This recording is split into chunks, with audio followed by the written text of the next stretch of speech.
troisième table ronde appréhende justement les pratiques des étudiants, les problématiques que rencontrent les étudiants. On va finalement s'interroger sur le moment où les deux se rejoignent, les étudiants dans la ville, et donc aussi les étudiants qui s'impliquent dans la ville et qui s'engagent au sein des différentes instances ou associations qui existent. Et c'est ce qu'on va essayer de voir aujourd'hui cet après-midi, là, en 1h30, même si c'est un vaste programme. Donc, comme on l'a dit ce matin, ce sont des acteurs incontournables de la vie urbaine, leur concentration, leur présence est très visible, et l'impact du territoire sur le plan économique, sur le plan développement, sur le plan culturel, sur le plan de la vie nocturne. Donc, on en a déjà parlé. Aujourd'hui, c'est un véritable enjeu pour les collectivités comme pour tous les acteurs de la vie étudiante, les cours, les établissements d'enseignement supérieur, et j'en passe, d'impliquer les étudiants, de les faire participer, on a parlé de concertation maintenant également, de les faire participer à la vie d'activité. Donc, on va interroger autour de cette table ronde les moyens dont les étudiants disposent aujourd'hui pour contribuer à cette vie de la cité, voire même à la construction de la vie. Et on va aussi se demander comment, par quels moyens, améliorer leur pouvoir d'agir.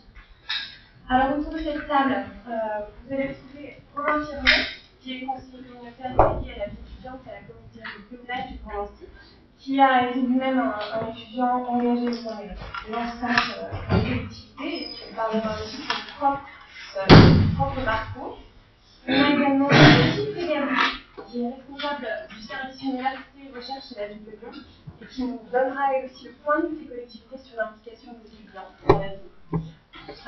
Au milieu de cette table, on retrouve Cécile Michel, qui est déléguée territoriale à la FEM, donc l'association de la fondation étudiante de la ville, qui nous parlera cette fois-ci d'un volet plutôt associatif des étudiants, et notamment des CAPS, on va un tout petit peu parler ce matin, mais très très brièvement.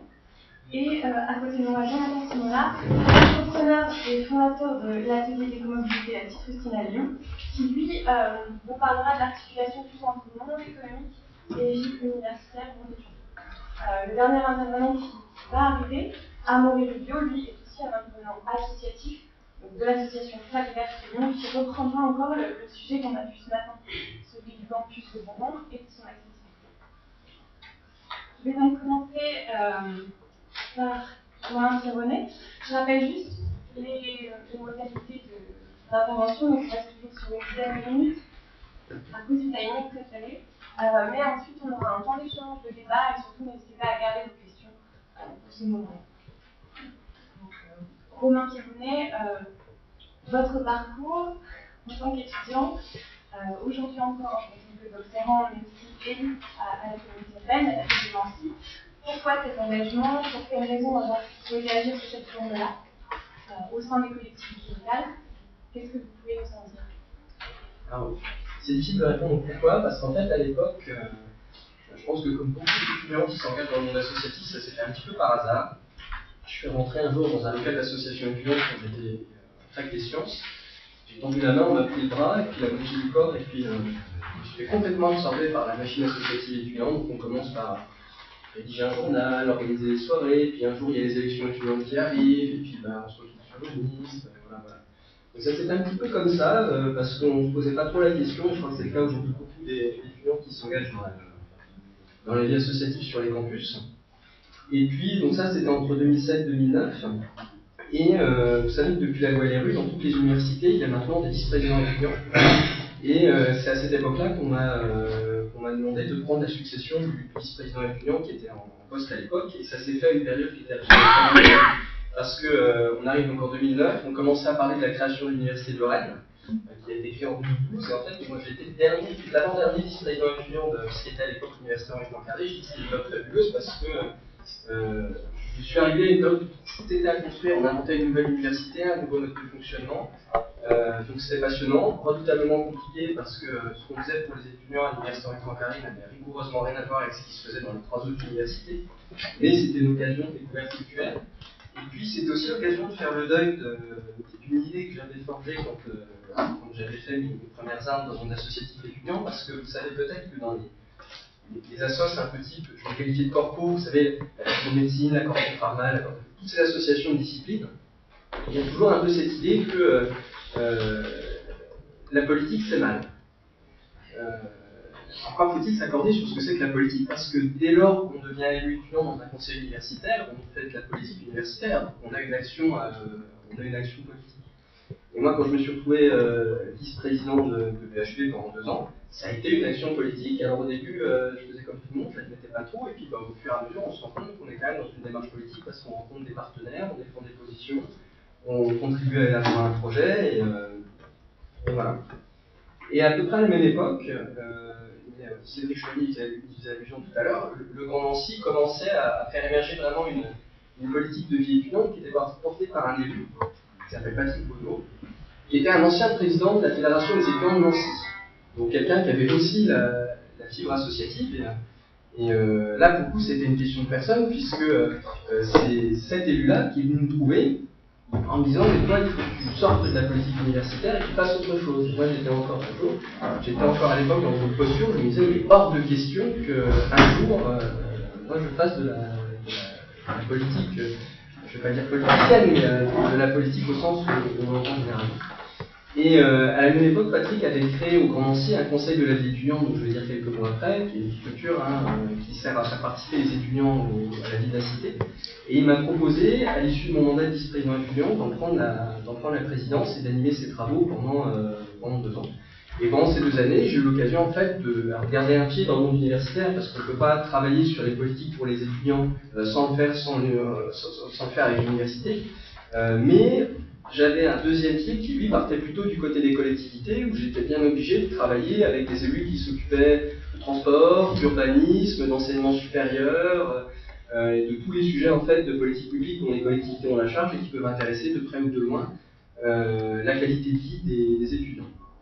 Et puis j'ai fini par me faire un peu mettre le grappin dessus, je le dis très humblement, par les courants politiques locaux, et puis c'est là qu'on m'a proposé d'être candidat au municipal en 2014, et de me retrouver avec la casquette de Patrick Baudot, et donc aujourd'hui je suis délégué à l'aide étudiante et au numérique. Alors ce n'était pas une obligation, il n'y a pas de cursus honorum de curricula particulier pour, à mon avis, faire ça, mais là ça a été, vraiment ce que disait Michel Jossin ce matin, ça s'est fait sur des rencontres, sur des opportunités, sur des gens qui m'ont donné envie de m'engager, alors qu'à la base c'était pas forcément l'idée que je m'étais faite de mon avenir, et la preuve c'est que je suis encore doctorant aujourd'hui, ce qui veut bien dire que j'ai pas l'intention de faire de la vie politique mon métier. Et le fait d'être encore doctorant, en plus d'être élu en charge de politique publique dans l'agglomération, ça me permet aussi de garder un lien de terrain avec les vrais gens, avec les habitants, d'avoir aussi peut-être une autre relation avec les services, parce que les élus ne travaillent pas seuls, ils travaillent aussi avec les services qui eux restent, parce que les élus ils vont, ils viennent, les services eux derrière ils restent et puis ils font le travail. Et ça me paraissait une bonne manière de continuer à travailler comme ça en gardant une activité civile qui ne soit pas que de la vie politique. Et puis pour ce qui est de la question par rapport à l'engagement des étudiants, alors moi j'ai un regard là-dessus qui vient de notre trajectoire un petit peu personnelle. Fondamentalement, j'ai envie de penser que les étudiants n'ont pas besoin des pouvoirs publics pour s'engager. Ils le font assez spontanément, c'est plutôt bon signe dans une société au XXIe siècle. Ils s'organisent ou pas sous forme d'association. Voilà, mais là où les collectivités interviennent, c'est plutôt en guise de facilitatrice.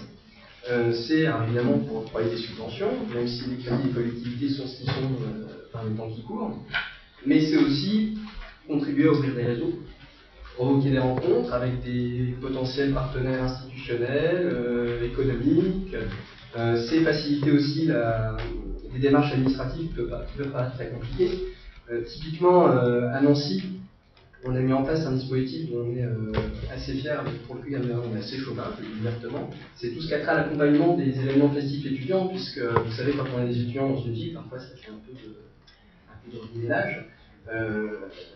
Et puis il y a parfois des confrontations entre les étudiants qui voudraient tout pouvoir organiser sans autorisation, et puis des collectivités qui, à contrario, voudraient qu'il y ait des autorisations partout.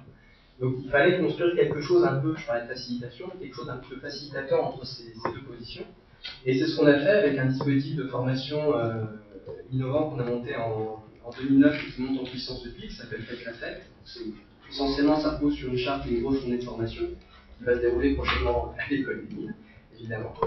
Ce genre de dispositif, c'est typiquement ce qu'on peut faire pour les étudiants et pour leur faciliter l'engagement, parce qu'on leur donne des conseils, on les aiguillonne, on les accompagne alors que dans d'autres sites universitaires ou dans d'autres villes, on pourrait plutôt être tenté de leur interdire l'organisation d'événements. Et nous, notre position, c'est de dire non, on est dans une logique de responsabilisation des étudiants. Et c'est une logique qu'on retrouve aussi autour de la thématique de l'accueil des étudiants, qui pour le coup nous différencie nos voisins et amis messins. Mais ça, c'est une question d'histoire, puisque Metz a fait le choix d'organiser en tant que collectivité l'accueil des étudiants sur son territoire. Là où à Nancy, sans doute parce que l'élu qui était en charge de ces questions jusqu'à présent était un ancien associatif, Nancy a fait un choix qui était haut, qui était de dire non, nous on confie aux étudiants la responsabilité de s'organiser pour accueillir les étudiants entre le mois de septembre et le mois d'octobre, début novembre, et nous on interviendra en facilitation, en soutien, en accompagnement. Et puis, si je peux terminer par là, pour rester dans le temps imparti, un troisième mode de facilitation de l'engagement des étudiants, c'est ce fameux conseil de la vie étudiante que nous avons créé en 2009, qui est une instance qui regroupe à peu près une quarantaine de membres, qui n'est pas un conseil étudiant. Ce n'est pas un conseil étudiant parce qu'il n'y a pas que des étudiants dans cette structure. Ça, c'était un choix délibéré parce qu'on ne voulait pas créer, ça aurait été une prise de risque aussi pour les élus électoraux, je pense. On n'a pas voulu créer une espèce d'instance où les étudiants allaient être dans la simple revendication, parce que ça ne nous semblait pas correspondre à ce que les étudiants et les citoyens en général attendent. On a créé ce conseil dans une logique où on fait dialoguer certes les étudiants ensemble, mais aussi avec un ensemble d'acteurs qui portent déjà pour leur propre compte des politiques publiques pour les étudiants. L'université, le CRUS, un certain nombre de structures péri-universitaires qui interviennent dans le champ de la vie étudiante. Donc on a mis les étudiants, non pas en situation, passez-moi l'expression, de revendication, mais de co-construction de politiques publiques, et c'est une politique qui fonctionne très bien aujourd'hui, puisqu'on a toujours une présence assidue aux travaux du CVE. On nous fait beaucoup de propositions qui sont parfois détonnantes et puis parfois dérangeantes, mais en même temps, moi ça m'arrange bien d'être un peu dérangé par le conseil de la vie étudiante qui est présidé par une personnalité issue du monde étudiant ou par un étudiant, et pas par un élu, par un enfant aussi. Moi, ça me rend service dans l'exercice de ma délégation parce que je peux m'appuyer sur la légitimité d'une instance indépendante qui travaille et qui vient prendre des positions autonomes et souvent très construites, très argumentées pour défendre ses prises de position, que ce soit sur des questions comme les transports, le logement, etc. Et voilà un lieu où on travaille d'ailleurs en lien très étroit avec Pauline et l'agence d'urbanisme, notamment sur la question du logement, pour élaborer des diagnostics et puis proposer des pistes d'évolution pour les politiques publiques en matière de qualité de vie. Je m'arrête là, sinon je vais dépasser le temps. Très bien, merci beaucoup. Je n'aurais qu'une seule question aujourd'hui. Est-ce que vous, en tant qu'élu, mais aussi en tant qu'étudiant, avec cette double casquette, est-ce que vous voyez des moyens justement d'améliorer, de faciliter encore plus cet engagement de la part des étudiants? Qu'est-ce qui manquerait à leur existence un peu plus répartie, plus globalisée de conseillers de la vie étudiante, de conseils étudiants dans votre collectivité? Est-ce que le dialogue est véritablement institué ou est-ce qu'il faut encore le forcer? Je pense que ce qu'il faut voir, c'est que les étudiants ne sont pas égalité face à cette question d'engagement étudiant parce qu'il y a des secteurs de formation, des cursus, des établissements qui ne voient pas toujours ça d'un très bon œil. Souvent dans les écoles d'ingénieurs, l'engagement étudiant c'est quelque chose qui est reconnu, qui est même valorisé, qui est intégré parfois dans le cursus de formation. C'est un parti pris qui est délibéré. Mais dans certaines autres formations qu'on va qualifier de plus académiques, entre guillemets, plus axées sur des savoirs purement disciplinaires, ça peut être vu comme quelque chose de trop concurrent avec les études et parfois ça peut conduire à des tensions avec les responsables de formation qui vont dire à des étudiants non, tu te ressens sur tes études, etc. Voilà. Je pense que c'est une évolution qui en plus est accrue par la pression sociale, la réussite des études, parce qu'aujourd'hui on voit bien jusque dans le modèle d'allocation des moyens aux universités, une licence ça doit se faire en 3 ans. Ça veut donc bien dire qu'on ne peut pas la faire en 4 ans, et qu'en termes de temps, ce qu'on pouvait faire un peu plus facilement peut-être par le passé, qui consistait à dire finalement je vais la faire en 4 ans parce que je vais prendre la présidence d'une association locale ou nationale, c'est peut-être plus difficile à faire aujourd'hui. Ou alors si c'est possible, ça va peut-être plus reposer sur la qualité relationnelle entre un enseignant et l'étudiant qu'à ce projet-là. Et là, je crois que ces interrogations-là, on les retrouve assez bien dans les typologies des filières. Et puis, c'est pas la même chose de s'engager en tant qu'étudiant quand on est en DUT, 2 années, dans une vie universitaire et qu'après on peut partir faire sa licence pro ou travailler ailleurs, par rapport à un étudiant qui va arriver en école d'ingénieur Après 2 années de prépa, vous devez arriver dans une école en sachant que c'est le jeu dans les écoles de s'investir dans un BDE, dans la vie de la cité. Voilà, donc il y a une vraie problématique de différenciation selon les cursus qu'on considère. Et ça, on a besoin des universités aussi pour porter une parole, un discours, et aussi pour faire évoluer les cursus de formation en conséquence, avec des dispositifs du libre, de valorisation, de reconnaissance. Merci beaucoup pour cet éclairage.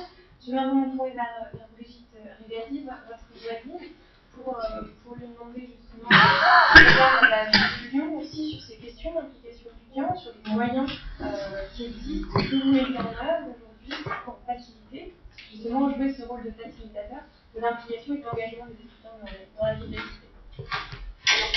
Moi, je vais dire qu'on est à un moment à Lyon où effectivement le sujet de la vie étudiante devient un sujet métropolitain.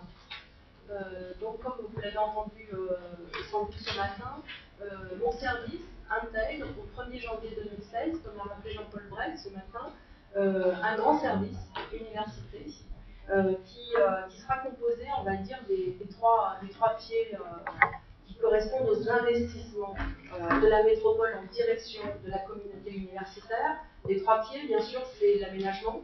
On parle du logement, mais on ne parle pas que de ça, on parle des grandes opérations campus, etc. Le deuxième, c'est le transfert de technologie et le lien avec l'innovation, l'entrepreneuriat, le monde de l'économie. Et le 3e pied, c'est donc, il va être constitué par mon service, qui est dédié principalement à la vie étudiante. Ça veut dire que la ville de Lyon, qui travaille sur ce sujet depuis une quinzaine d'années, moi j'ai pris la direction du service il y a une dizaine d'années, en fait, est absorbé un petit peu, avait anticipé ce choix de bénéficiaires, de nouveaux bénéficiaires de la ville, mais en fait rejoint son échelle opérationnelle. Tous les dispositifs qui ont été créés depuis une dizaine d'années, sites web, dispositifs d'accès à la culture, subventions, portage des associations étudiantes, accompagnement de la communauté de l'enseignement supérieur, mais aussi création d'une maison des étudiants, qui n'est pas très loin d'ici, à une centaine de mètres. C'est un espace de coworking en temps partagé qui accueille du lundi au samedi de 9h à 22h30 une cinquantaine d'associations étudiantes issues de toute l'agglomération, et j'ai envie de dire sur 150 mètres carrés, et qui correspond à des usages actuels. Donc, ça simplifie la présentation des dispositifs. Moi, je pour faire le lien avec ce qui s'est dit là, ce que Romain vient d'exprimer, je partage vraiment son analyse. On a vu ce matin présenter les pratiques et les caractéristiques d'une ville étudiante. Quand on m'a demandé de participer à cette table ronde, moi j'ai eu plutôt envie de me recentrer sur le point de vue de l'étudiant. Parce que c'est vrai que j'en vois beaucoup, j'en vois énormément toute l'année, on en voit beaucoup quand on est au contact. Et au-delà des études, on fait régulièrement une observation qui est menée par l'agence urbaine, notamment de longue date sur ces sujets, mais d'autres acteurs du territoire aussi. J'ai envie de dire, les étudiants ils font l'objet de clichés tenaces et de représentations simplificatrices. On les a longtemps considérés un petit peu comme des personnages en quête d'auteur, dans un entre-deux entre l'enfance, l'âge adulte. Et ils sont confrontés actuellement à un monde économique impitoyable qui peine et qui tarde à les insérer. C'est un ensemble de clichés qui me semble intéressant de bien montrer, parce que souvent, depuis longtemps, les territoires ont traité les étudiants comme des grands enfants attardés, qui votent peu. Est-ce qu'ils votent, des étudiants? Là, moi j'entends ça depuis 10 ans. Ils votent. Ils votent peu, ils ont été pris en compte dans les politiques publiques, souvent par le biais des tarifs réduits, dans les transports, dans les établissements culturels, les établissements sportifs. Associé en cela à une catégorie jeune qui va de 13 à 26 ans, autant dire avec des typologies d'une immense variabilité et grande différence. Par ailleurs, ils sont considérés aussi comme des consommateurs, certes, qui ont un impact économique, certes, mais c'est les consommateurs cheap, qui rapportent individuellement assez peu, en fait. Par contre, ils sont aussi des variables d'ajustement de la défiscalisation immobilière. Et ça, par contre, ça a présenté un impact considérable, notamment sur l'urbanité de leur intégration urbaine. Enfin, les deux images fortes qui plombent régulièrement les médias, comme des marronniers, ce sont les étudiants de la rentrée en quête d'un logement. Et bien sûr, ça se passe le jour, et la nuit, les troupeaux et bêchers la nuit qu'on trouve régulièrement, notamment ici, nous, sur les berges du Rhône. Donc, ces clichés, ils persistent. Mais depuis la massification de l'enseignement supérieur, on va dire que les étudiants, et on l'a rappelé plusieurs fois ce matin, à Lyon, ils sont entre 138 et 140 000, et leur nombre va croissant. Ils ont rejoint une taille critique, et ils constituent, en termes démographiques, une sorte de concentration urbaine, qui les positionne clairement comme des acteurs porteurs d'enjeux économiques, sociaux, culturels et internationaux. Donc, comme j'ai dit tout à l'heure, ils ont un impact économique. Ils sont un flux inépuisable qui se renouvelle sans cesse de consommateurs de ville. Ça se rajeunit tout le temps. Mais par contre, c'est vrai qu'ils évoluent beaucoup. Ils sont vecteurs d'opinion, qu'ils soient internationaux, en mobilité ou résidents habituels. En plus, ils surfent sur tous les usages des technologies contemporaines de l'information. Ils les développent, ils les créent, les inventent, ils les détruisent. Ensuite, ils font la nuit. Et pour une ville en quête de tourisme et en quête d'image, faire la nuit, c'est très important. Alors malgré des emplois du temps très denses, c'est vrai, ils sortent 2 à 3 fois plus souvent que les autres catégories socio-professionnelles, même s'ils ont des tarifs réduits. Ils sortent par tous les temps. Et ils constituent une très belle image festive d'une ville. Et c'est souvent ce qui caractérise une ville étudiante. Tout de suite, je pense qu'il y a des noms de villes qui vous viennent à l'esprit. Voilà, Nancy par exemple. Voilà. Ensuite, ils sont en quête de socialisation multiple. Ils sont la source vive, bien sûr, des mobilités urbaines. Ils ont des histoires d'amitié, d'amour. Ils fertilisent, ils qualifient les espaces publics, les bars, les pubs et tous les commerces. Donc, pour un territoire, la question qui se pose est pourquoi on est monté progressivement en charge sur ces bénéficiaires? Comment fidéliser, impliquer, capter, retenir ce potentiel singulier d'aménité urbaine, parce que c'est quand même le principal, mais aussi de croissance économique. Donc depuis une dizaine d'années, le schéma de développement universitaire du Grand Lyon, donc bien sûr qui est un contrat, un document de référence, comme un PLU, il a permis de faire un travail très, très important, d'abord exploratoire pendant les années qui l'ont précédé, et puis ensuite maintenant il est à l'œuvre, très important avec les acteurs de la communauté universitaire. Mais, on va dire, le quatrième volet de ce schéma, qui était celui de la vie étudiante, il a commencé à être exploré il y a exactement 2 ans. Voilà. Alors que le schéma a été signé en 2010 et précédé de longues études qui ont duré au moins 2 ou 3 ans. Donc, tous les territoires, on le sait, ont développé, déployé depuis une dizaine d'années des stratégies marketing. Voilà. À l'attention des étudiants, bien sûr dans l'objectif d'en constituer des grands relais d'opinion, des vecteurs de notoriété, avec des segments de population particulièrement visés. Je pense au profil du doctorant, du postdoc, voire du chercheur VIP, qui représente actuellement une sorte de cerise sur le gâteau du prospect de transfert de technologie. On développe tous parallèlement des stratégies de captation, d'attractivité en direction de ces populations à très forte valeur ajoutée. Attirer les meilleurs, bien sûr, ce serait gage d'innovation, de création d'emplois, donc de valeur ajoutée. Le plus récent dispositif que je trouve très intéressant par ailleurs, l'étudiant entrepreneur, qui est très partagé, qui est très consensuel, qui est bien sûr destiné à mieux capitaliser les formations vers l'économie d'entreprise. Je pense que tous ces dispositifs qui ont été mis en place par les territoires et leurs partenaires, ils tendent actuellement à une offre de service, du moins à rejoindre une offre de service uniformisée, assez calquée sur les standards internationaux classiques dont on était très loin, qu'il fallait de toute façon rattraper. Il constitue bien sûr un réel progrès général dans l'accueil, dans l'intégration d'une classe d'âge et notamment des étudiants internationaux. Longtemps, ils ont été un peu parents pauvres, souvent boursiers, africains, maghrébins, et maintenant on est sur des cibles beaucoup plus riches, européens, asiatiques. Cependant, l'étudiant, comme on le sait, et quand on revient à son positionnement, c'est une cible de bénéficiaires plutôt volatile. Il demeure un peu insoutenable, léger, et c'est un public instable qui fait que nos travaux, du moins au sein des territoires, mais je le sais au sein des universités, sont souvent perçus par les acteurs comme un workshop permanent in progress. Donc, pour répondre à la question qui était posée, de répondre comment leur faire rencontrer la ville ou la vie, peut-être, dans de bonnes conditions. Moi, je suis partie du postulat que les étudiants sont des hommes et des femmes comme les autres. Et donc, j'ai inversé la pyramide de Maslow. D'habitude, on commence par le logement, voilà, le logement, la santé, le bien-être, etc. Et on monte jusqu'à l'épanouissement personnel. Moi, j'ai pris l'inverse et j'ai postulé qu'ils avaient besoin, 1, de considération dans l'ordre, 2, de liberté et 3, de ressources. La considération. Alors bien sûr, de quel organisme dépend cette mission? Qui est compétent? Que disent les textes? Difficile. Et pourtant, on est confronté à ça. Qu'est-ce que c'est que la considération?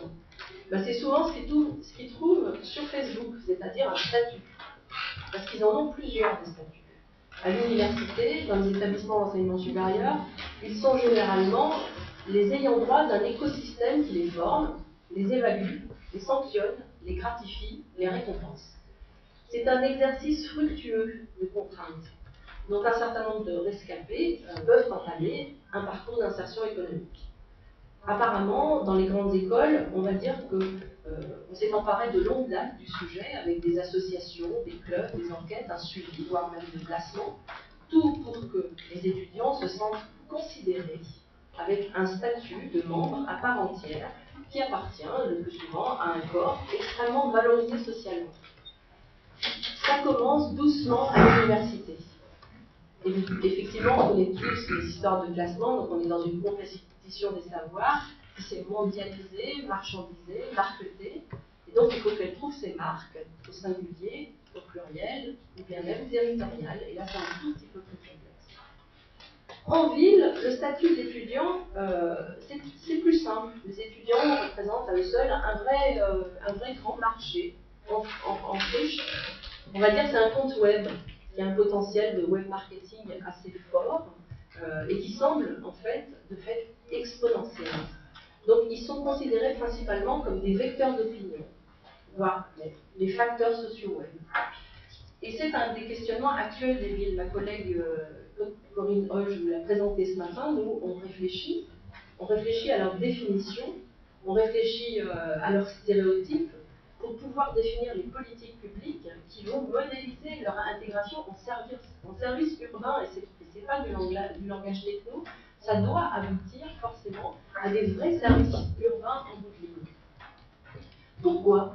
Eh bien parce que cette différence qualitative et toutes ces différences que nos territoires vont produire en direction de ces populations va nous servir bien sûr à imprimer chez eux ces marqueurs positifs forts qui vont ils vont se sentir toute leur vie un petit peu chez eux, en étant passés un temps assez limité chez nous. Alors, bien sûr, c'est quand même un contrat social assez subtil entre une société et sa jeunesse. Qu'est-ce qu'ils en pensent? Donc, on en vient à ma deuxième piste, la liberté. Alors, on se pose bien sûr les mêmes questions, de quel organisme dépend cette mission, qui est compétent et que disent encore les textes. Alors, la liberté des étudiants, elle est souvent très grande. Ils pensent souvent plus vite que nous. Et ils agissent suivant des règles qu'ils se fixent à eux-mêmes, le plus souvent. Les associations qui sont là pourront en témoigner. Et je vais vous prendre un exemple sur les nouvelles formes de l'implication des jeunes dans le monde contemporain. Parce que, évidemment, c'est un réservoir d'étonnement et il faut vraiment s'en emparer, ou du moins en prendre connaissance. Ils portent des tendances, et sans doute, ils impactent à travers ces tendances les structures sociales. Donc l'exemple, ce sont les associations étudiantes nationales thématiques. Vous en connaissez partout, sur tous vos territoires. Il y a AnimaFac, l'Orefet, Genepi, Anciela, ESN, etc., qui en fait ont choisi de changer le monde à travers des formes associatives renouvelées. Donc ils ont créé des grands réseaux nationaux qui pour la plupart d'entre eux, en fait, sont bénéficiaires et émargent sur des dispositifs de financement qui dépassent largement celui du cadre des territoires. Et en fait, ces grands réseaux associatifs, je prends AnimaFac par exemple, qui fédère 1 millier, voire même un peu plus d'associations étudiantes sur tout le territoire en France, ESN, Erasmus Student Network, qui, on va dire, a tissé sa toile sur l'ensemble de l'Europe et qui organise ces universités d'été. Ces exemples-là, en tout cas, pas trop souvent remarqués, moi je les trouve remarquables, parce qu'ils constituent des exercices de liberté à partir de ce qu'ils ne trouvent pas dans les dispositifs qu'on leur propose. On l'a dit ce matin, l'engagement associatif, c'est souvent le premier exercice de liberté, d'expérimentation, et celui-là, c'est sur un principe de réalité choisie, souvent hors les murs et hors les champs de socialisation traditionnels. Ça doit nous inspirer. Le troisième item, excusez-moi, je suis un petit peu long, c'est toujours pareil, même questionnement que précédemment, les ressources. Qui est compétent, etc. La ville de Paris avait organisé, il y a quelques années, une rencontre des maisons d'étudiants. L'objectif était d'en montrer toute la diversité et de les faire échanger sur leurs pratiques et aussi sur leur paradigme de socialisation des étudiants. Donc il y avait les maisons de l'étudiant, des universités, mais aussi des villes, et puis quelques acteurs un peu, on va dire, un peu décalés, comme les tiers-lieux, les espaces de coworking, organisés directement par les étudiants eux-mêmes. Bien sûr, c'était il y a environ 5 ou 6 ans. Depuis, la tendance du tiers-lieu s'est complètement déployée et généralisée avec un panel de richesses. Ici, nous à Lyon, on en a d'extraordinairement différents les uns des autres et c'est très bien. Il y en a énormément plus. Enfin, moi, on fait du benchmark actuellement sur ces dispositifs et ils s'en créent, pas tous les jours, mais ils s'en créent de façon régulière. Ils évoluent, ils progressent, ils se mutualisent, ils sont dans des formes, on va dire, mutantes. Et moi, j'avais envie de dire que ces tiers-lieux, ils offrent à ces jeunes acteurs des opportunités de conception, de réalisation et de gouvernance de leurs projets qui, en fait, paraissent, mais je peux me tromper, correspondre à un paradigme renouvelé de l'éducation populaire. Alors ces 3 pistes, bien sûr, ouvrent le même champ de questionnement, et je reviens à la conclusion de la dernière table ronde, on ne s'était pas concerté, mais voilà, c'est bien qu'on se retrouve. Qui fait quoi? Donc, qui fait quoi? On a vu que les champs de compétences, de légitimité, de partage, de partenariat, de complémentarité sont assez prégnants dans nos politiques locales. Et donc, la personne qui a conclu ce matin a parlé d'écosystème d'acteurs. Et actuellement, moi je crois que c'est la grande préoccupation des territoires qui rejoint celle des établissements d'enseignement supérieur. Nous sommes dans des écosystèmes d'acteurs extrêmement territorialisés et qui se posent des questions. Je ne sais pas qu'on aura toutes les réponses, mais c'est vrai qu'on y travaille ensemble et c'est plutôt bon signe. Et c'est pour ça qu'on a besoin des agences urbaines. C'est une conclusion partagée. Merci pour cette conclusion. Ça nous débat tout le monde dans la salle. Merci en tout cas pour ces pistes de réflexion qui sont effectivement très nombreuses et très foisonnantes. Il y a beaucoup de choses dans tout ce que vous nous avez dit. Vous avez parlé des associations et on va justement enchaîner avec des associations qui vont nous parler directement de leur expérience, de leur combat, si je peux parler comme ça. Je vais m'adresser à Cécile Michel, donc de l'AFEL, qui va nous parler des 4, donc les colocations à projet solidaire, les logement étudiant et engagement solidaire. Qu'est-ce que c'est tout simplement les 4? Qu'est-ce que l'AFEL et comment est ces projets? Donc effectivement, donc je vais parler des CAPS, petit détour avant pour vous situer la CAPS. La CAPS, c'est une association d'étudiants, pas une association étudiante, qui s'inscrit dans une éducation populaire, et qui est une association qui intervient dans le développement social local en permettant à des étudiants de s'engager dans des actions de solidarité, de proximité, particulièrement orientées vers les quartiers populaires. cette action des jeunes, des à 95% étudiants, et finalement au service de la lutte contre les inégalités socio-éducatives particulièrement. Donc la FEB recrute, forme, accompagne les jeunes qui s'engagent, et tout à fait dans un principe de flux, donc vraiment chaque année, à 60% ce sont de nouveaux jeunes qui s'engagent, et donc les accompagne à mener des actions qui sont créatrices de liens sociaux. Au-delà de ça, dans les différentes actions que propose, qui permet de mettre en œuvre la FEB, tout ça participe à faire aussi une métropole solidaire qui cherche à interroger le lien entre l'université et son territoire dans une logique de réciprocité aussi, pas simplement de l'université qui s'ouvre vers le territoire, mais aussi comment le territoire s'approprie cet espace-là qui participe à la culture de la connaissance. Et y compris justement vers les populations qui sont les plus éloignées de l'université, pas forcément les plus éloignées géographiquement, mais aussi les plus éloignées culturellement. Et c'est pour ça qu'il y a une action forte, c'est pas de la FEB, mais aussi de s'interroger sur la place des quartiers populaires, des habitants des quartiers populaires et de leur capacité à s'appuyer sur les ressources du territoire et au premier lieu desquelles l'université. Du coup, aujourd'hui, justement, cette société de la connaissance, elle est tellement forte que l'absence de diplôme, même si le diplôme est encore pas la barrière magique pour accéder à l'emploi, il y a quand même une fracture intragénérationnelle qui est très forte du fait du diplôme. Il y a plus de différence entre les jeunes sans diplôme et les jeunes avec diplôme que entre générations en fait.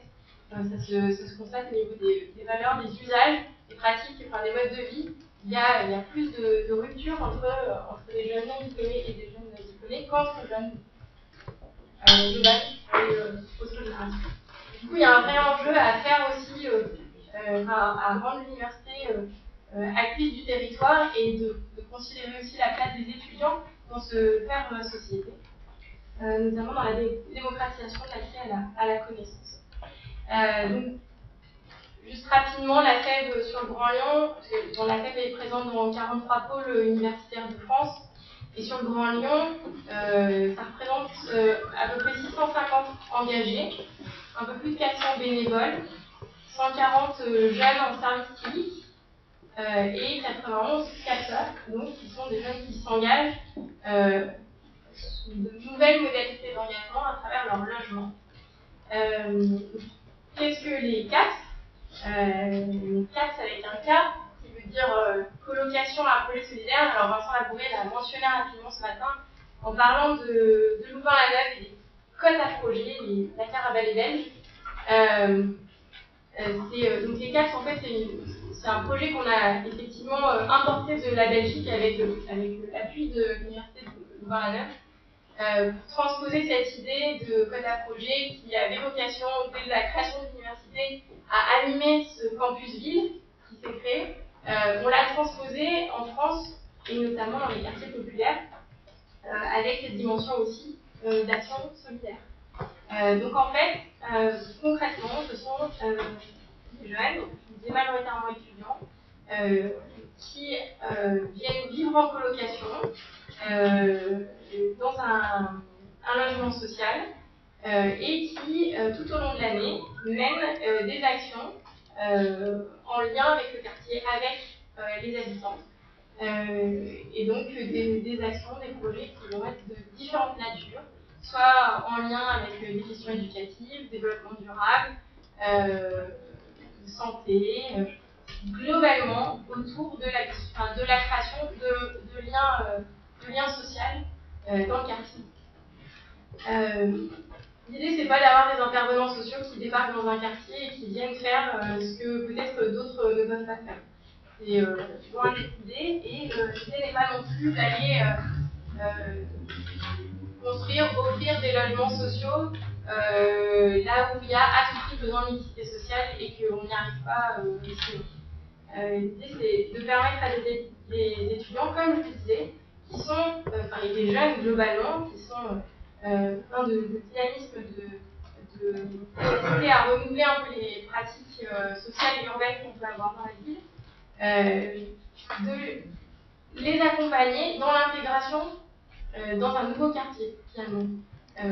Où qu'ils soient les étudiants, et pareil, Vincent Labouré le disait ce matin, 46% des étudiants, des résidents, tous ne connaissent pas leurs voisins.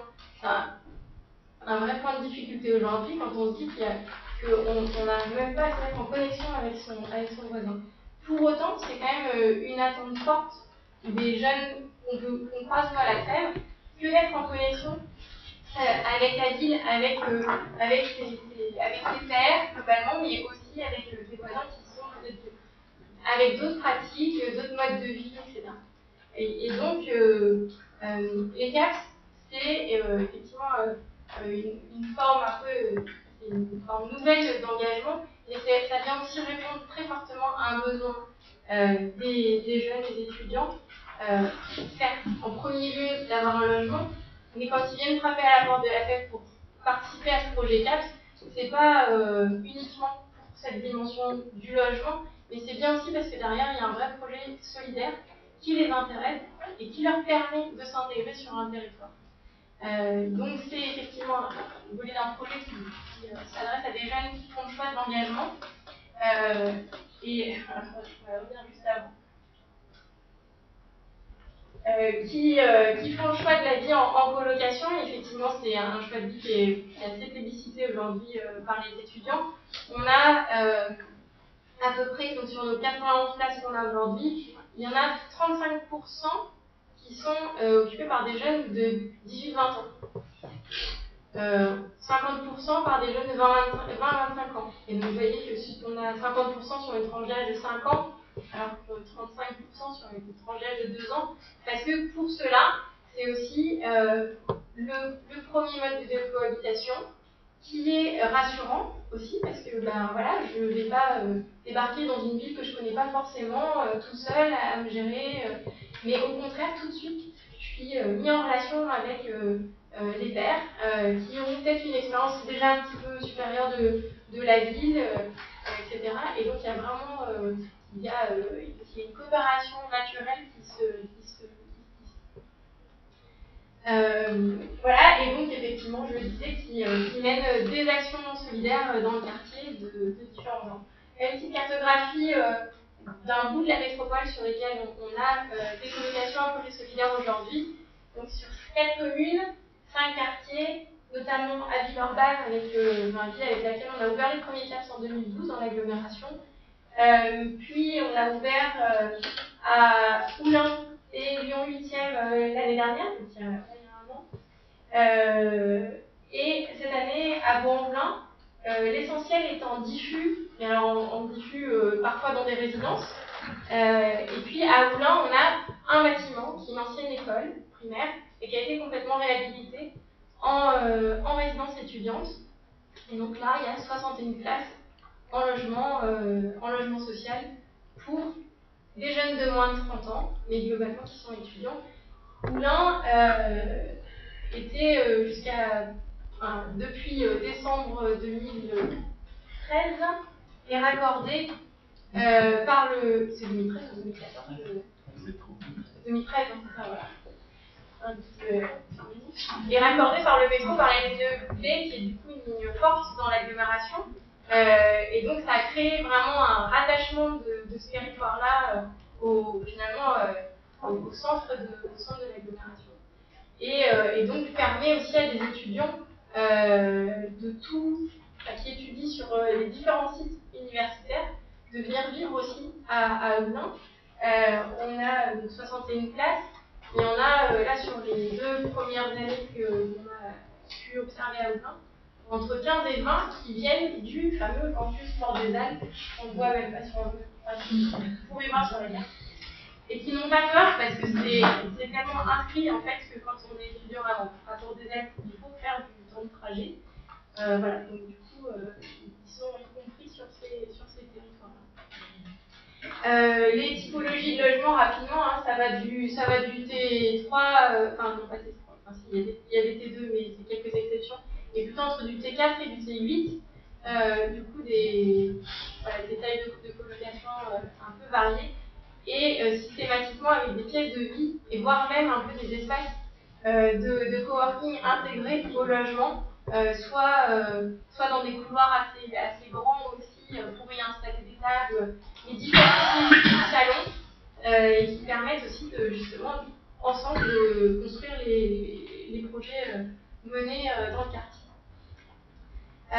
Les actions solidaires, elles répondent à des enjeux du quartier et donc ça, on travaille systématiquement avec des partenaires de terrain, les villes, avec la métropole aussi, on va travailler des choses à une échelle plus macro aussi pour que ce projet puisse se diffuser avec les équipes politiques de la ville assez fortement, avec les acteurs associatifs du territoire, avec les bailleurs sociaux aussi dans l'agglomération. Donc sur ces sur ces 91 places, on est en partenariat avec 2 bailleurs sociaux de l'agglomération, avec Métropole Habitat et puis la Ligue Habitat, donc avec qui on travaille aussi sur le lien avec les autres résidents de ces bailleurs qui peuvent être à proximité des places,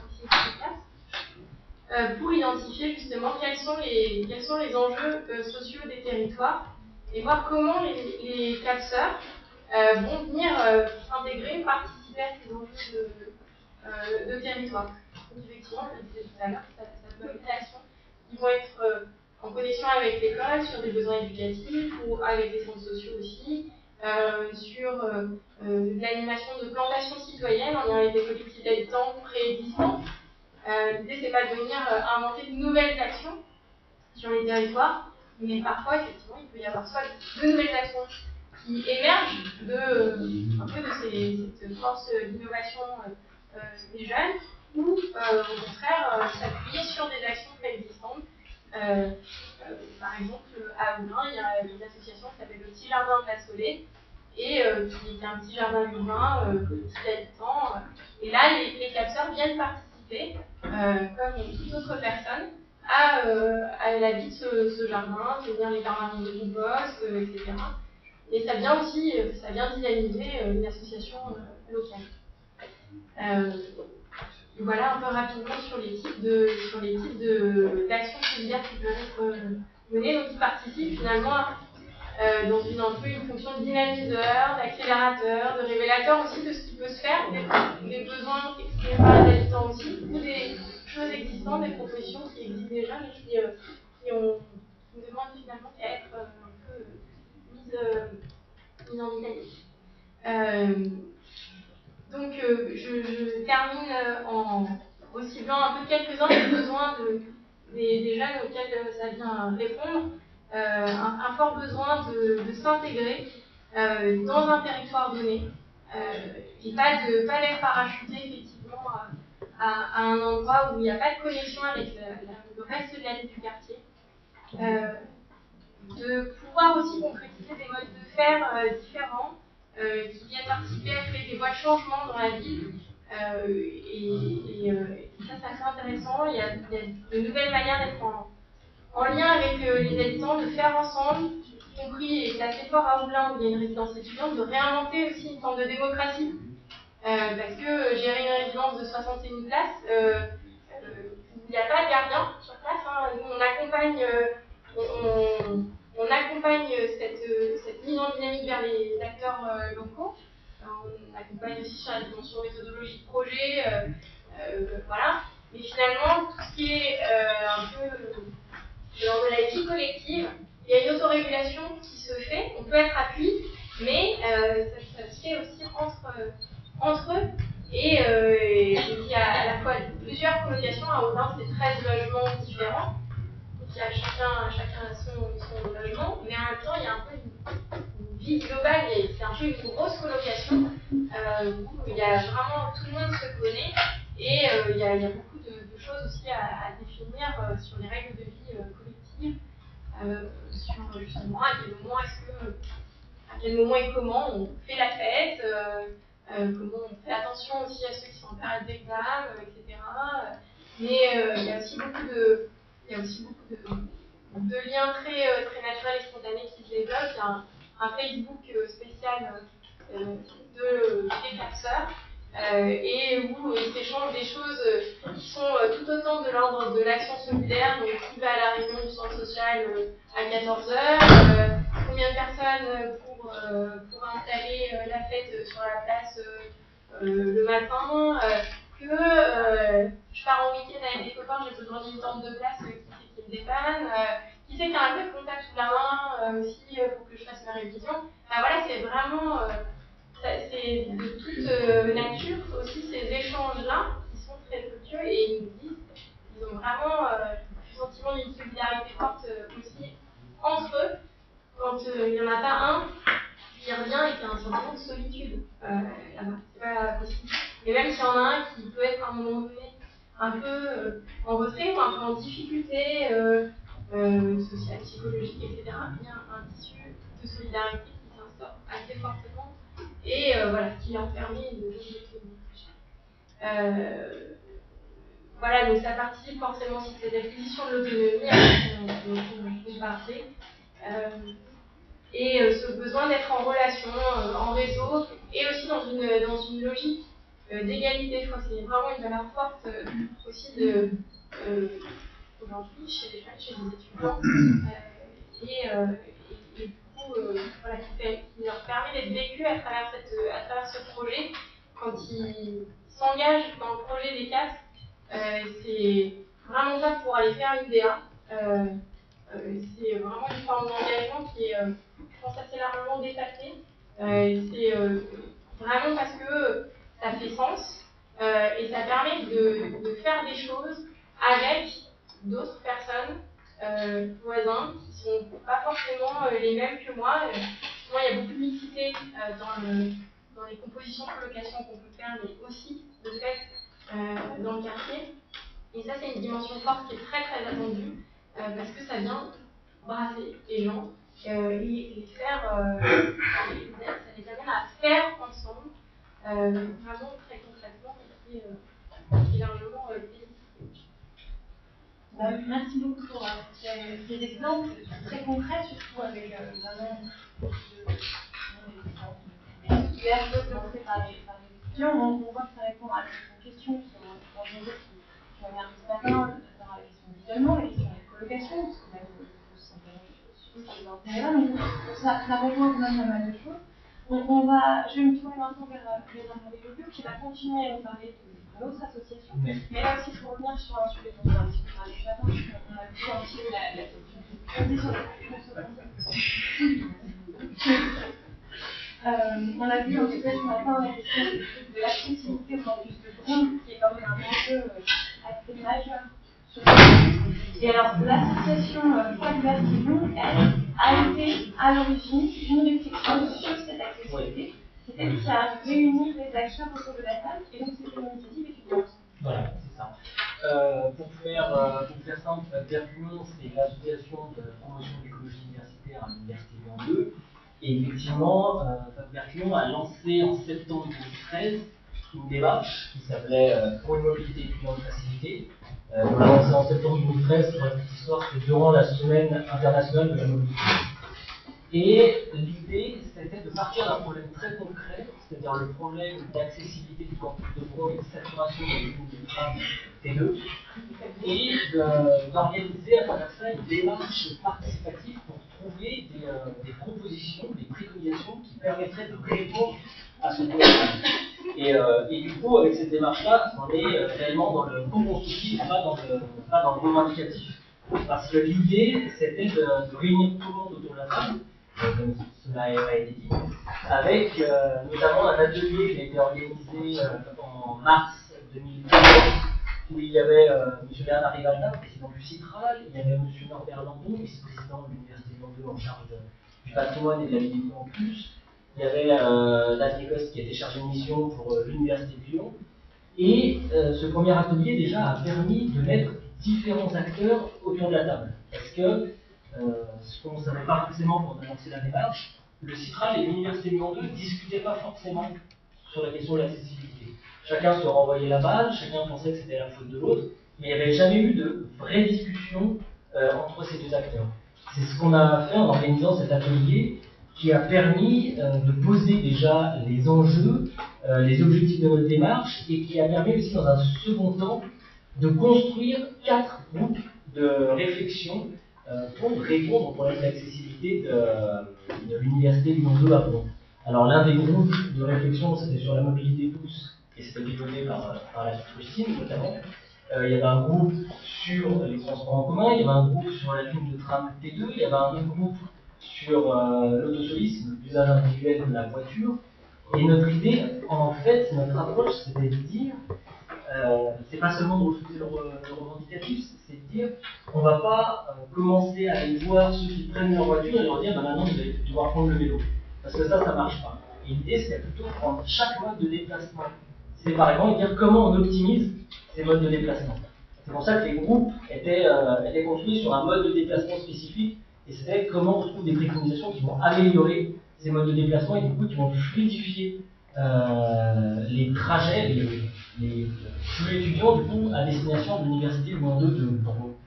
À l'issue de ces réflexions qui ont quand même duré d'avril 2014 jusqu'à l'été 2014, puis après on a collecté pas mal de préconisations, on a fait un sondage par internet qui a permis de récupérer 80 propositions.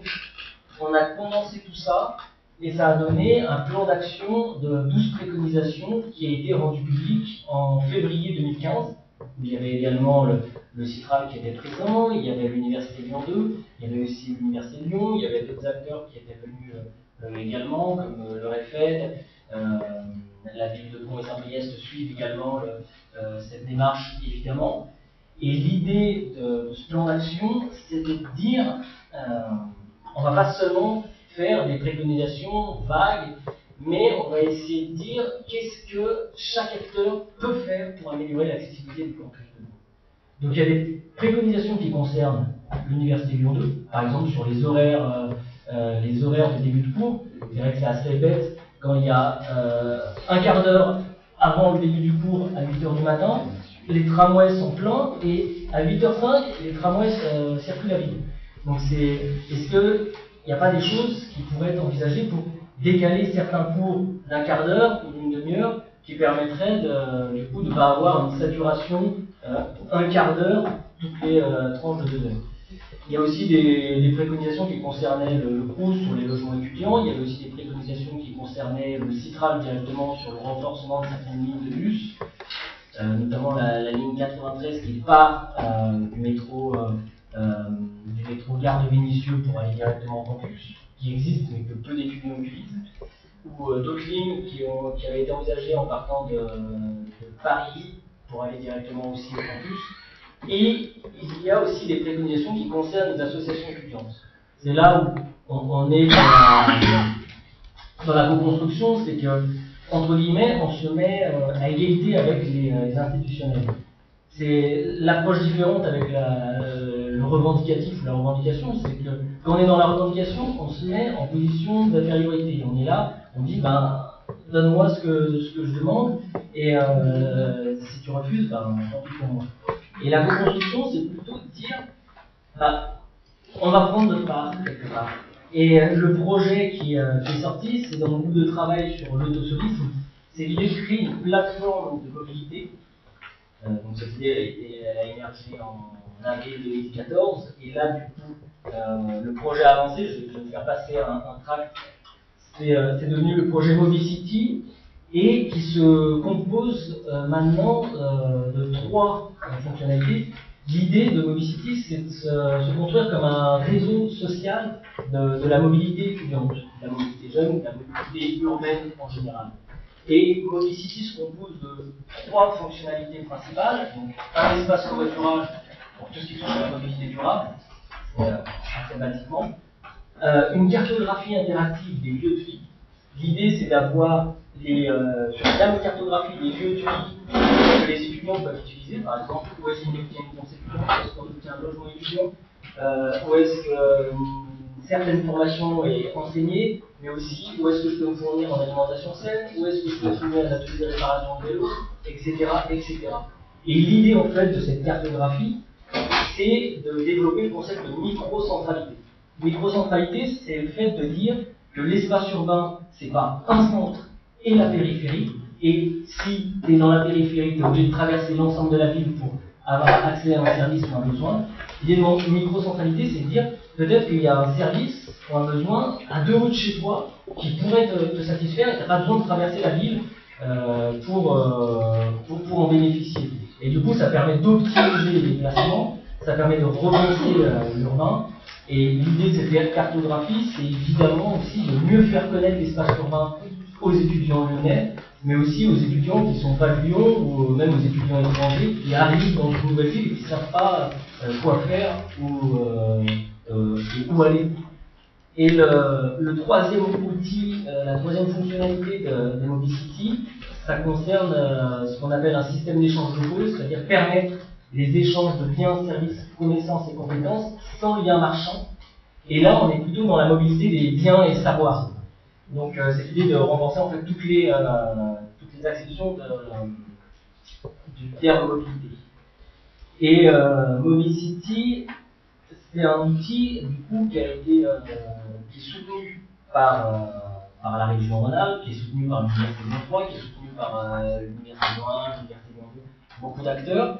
Et l'idée, c'est pas juste de créer un outil numérique de toutes pièces et dire bah maintenant utilisez-le et puis si jamais vous n'y comprenez rien, bah tant pis pour vous. C'est de co-construire encore une fois l'outil.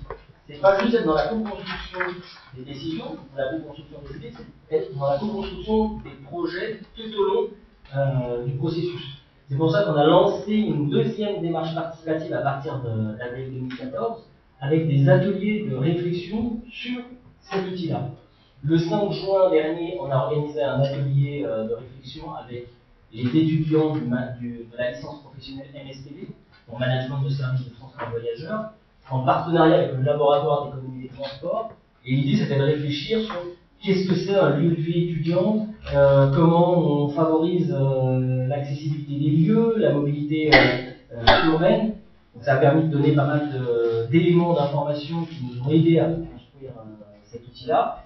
Tout à l'heure, on va aussi faire un atelier de réflexion durant le forum des initiatives étudiantes sur la version test de Mobicity en disant bah, voyez les fonctionnalités, qu'est-ce qui pourrait être amélioré, même quelles nouvelles fonctionnalités il pourrait y avoir sur cette plateforme, et sur celles qui sont existantes, qu'est-ce qui pourrait être corrigé, qu'est-ce qui pourrait être amélioré, soit dans un temps très court, soit dans un temps un peu plus long, parce que il y a des choses qui nécessitent un développement technique web qui ne peuvent pas être fait dans l'immédiat. Il y a des choses qui peuvent être corrigées dans l'immédiat, d'autres plutôt sur le long terme. Et c'est ça en fait l'objectif de Mobicity, c'est d'être toujours dans la co-construction et d'être ouvert aux nouvelles idées que les usagers pourraient faire pour optimiser l'outil. Et dans un deuxième temps, ce qu'on souhaite faire, c'est exporter Mobicity dans d'autres campus universitaires. Parce que là, pour le moment, Mobicity est concentré sur l'espace métropolitain lyonnais, mais rien ne nous dit que d'autres associations étudiantes dans d'autres campus ne vont pas vouloir disposer d'un outil similaire, sachant que ça, c'est des choses que moi-même j'ai appris concernant le développement de sites et le développement d'outils numériques. C'est que c'est beaucoup plus compliqué, beaucoup plus coûteux de créer de toutes pièces en outil numérique que de dupliquer. C'est-à-dire que si on duplique Mobicity dans d'autres territoires, ça ne nous coûtera quasiment rien.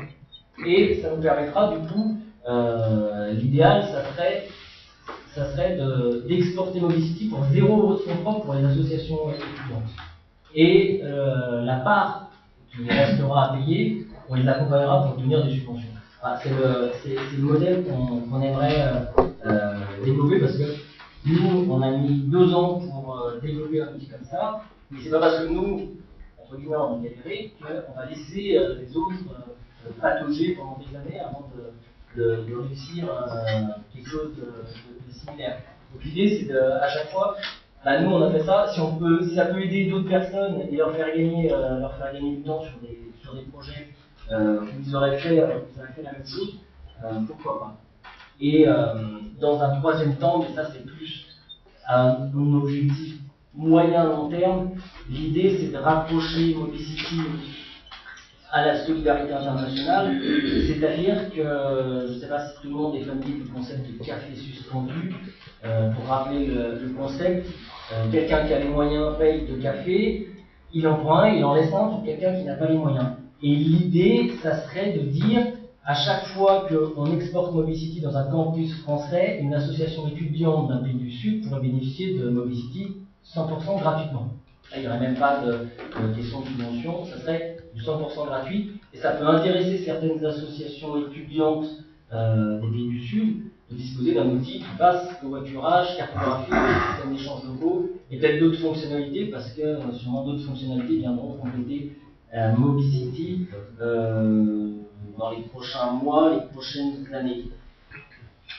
Concernant l'ouverture officielle de Mobicity, c'est imminent parce que là on est plutôt sur une version test en ce moment, et normalement fin novembre de cette année, Mobicity devrait être ouvert officiellement. On a d'ailleurs lancé une campagne de financement participatif à cet effet qui se termine le 30 novembre. Et l'idée, c'est d'avoir du coup cet outil-là qui permettra d'embrasser toutes les formes de mobilité étudiante et qui permettra aussi de disposer d'une base solide pour permettre aux étudiants de repenser leur mobilité dans l'espace urbain. Donc, il y aura peut-être des questions complémentaires sur ce dispositif.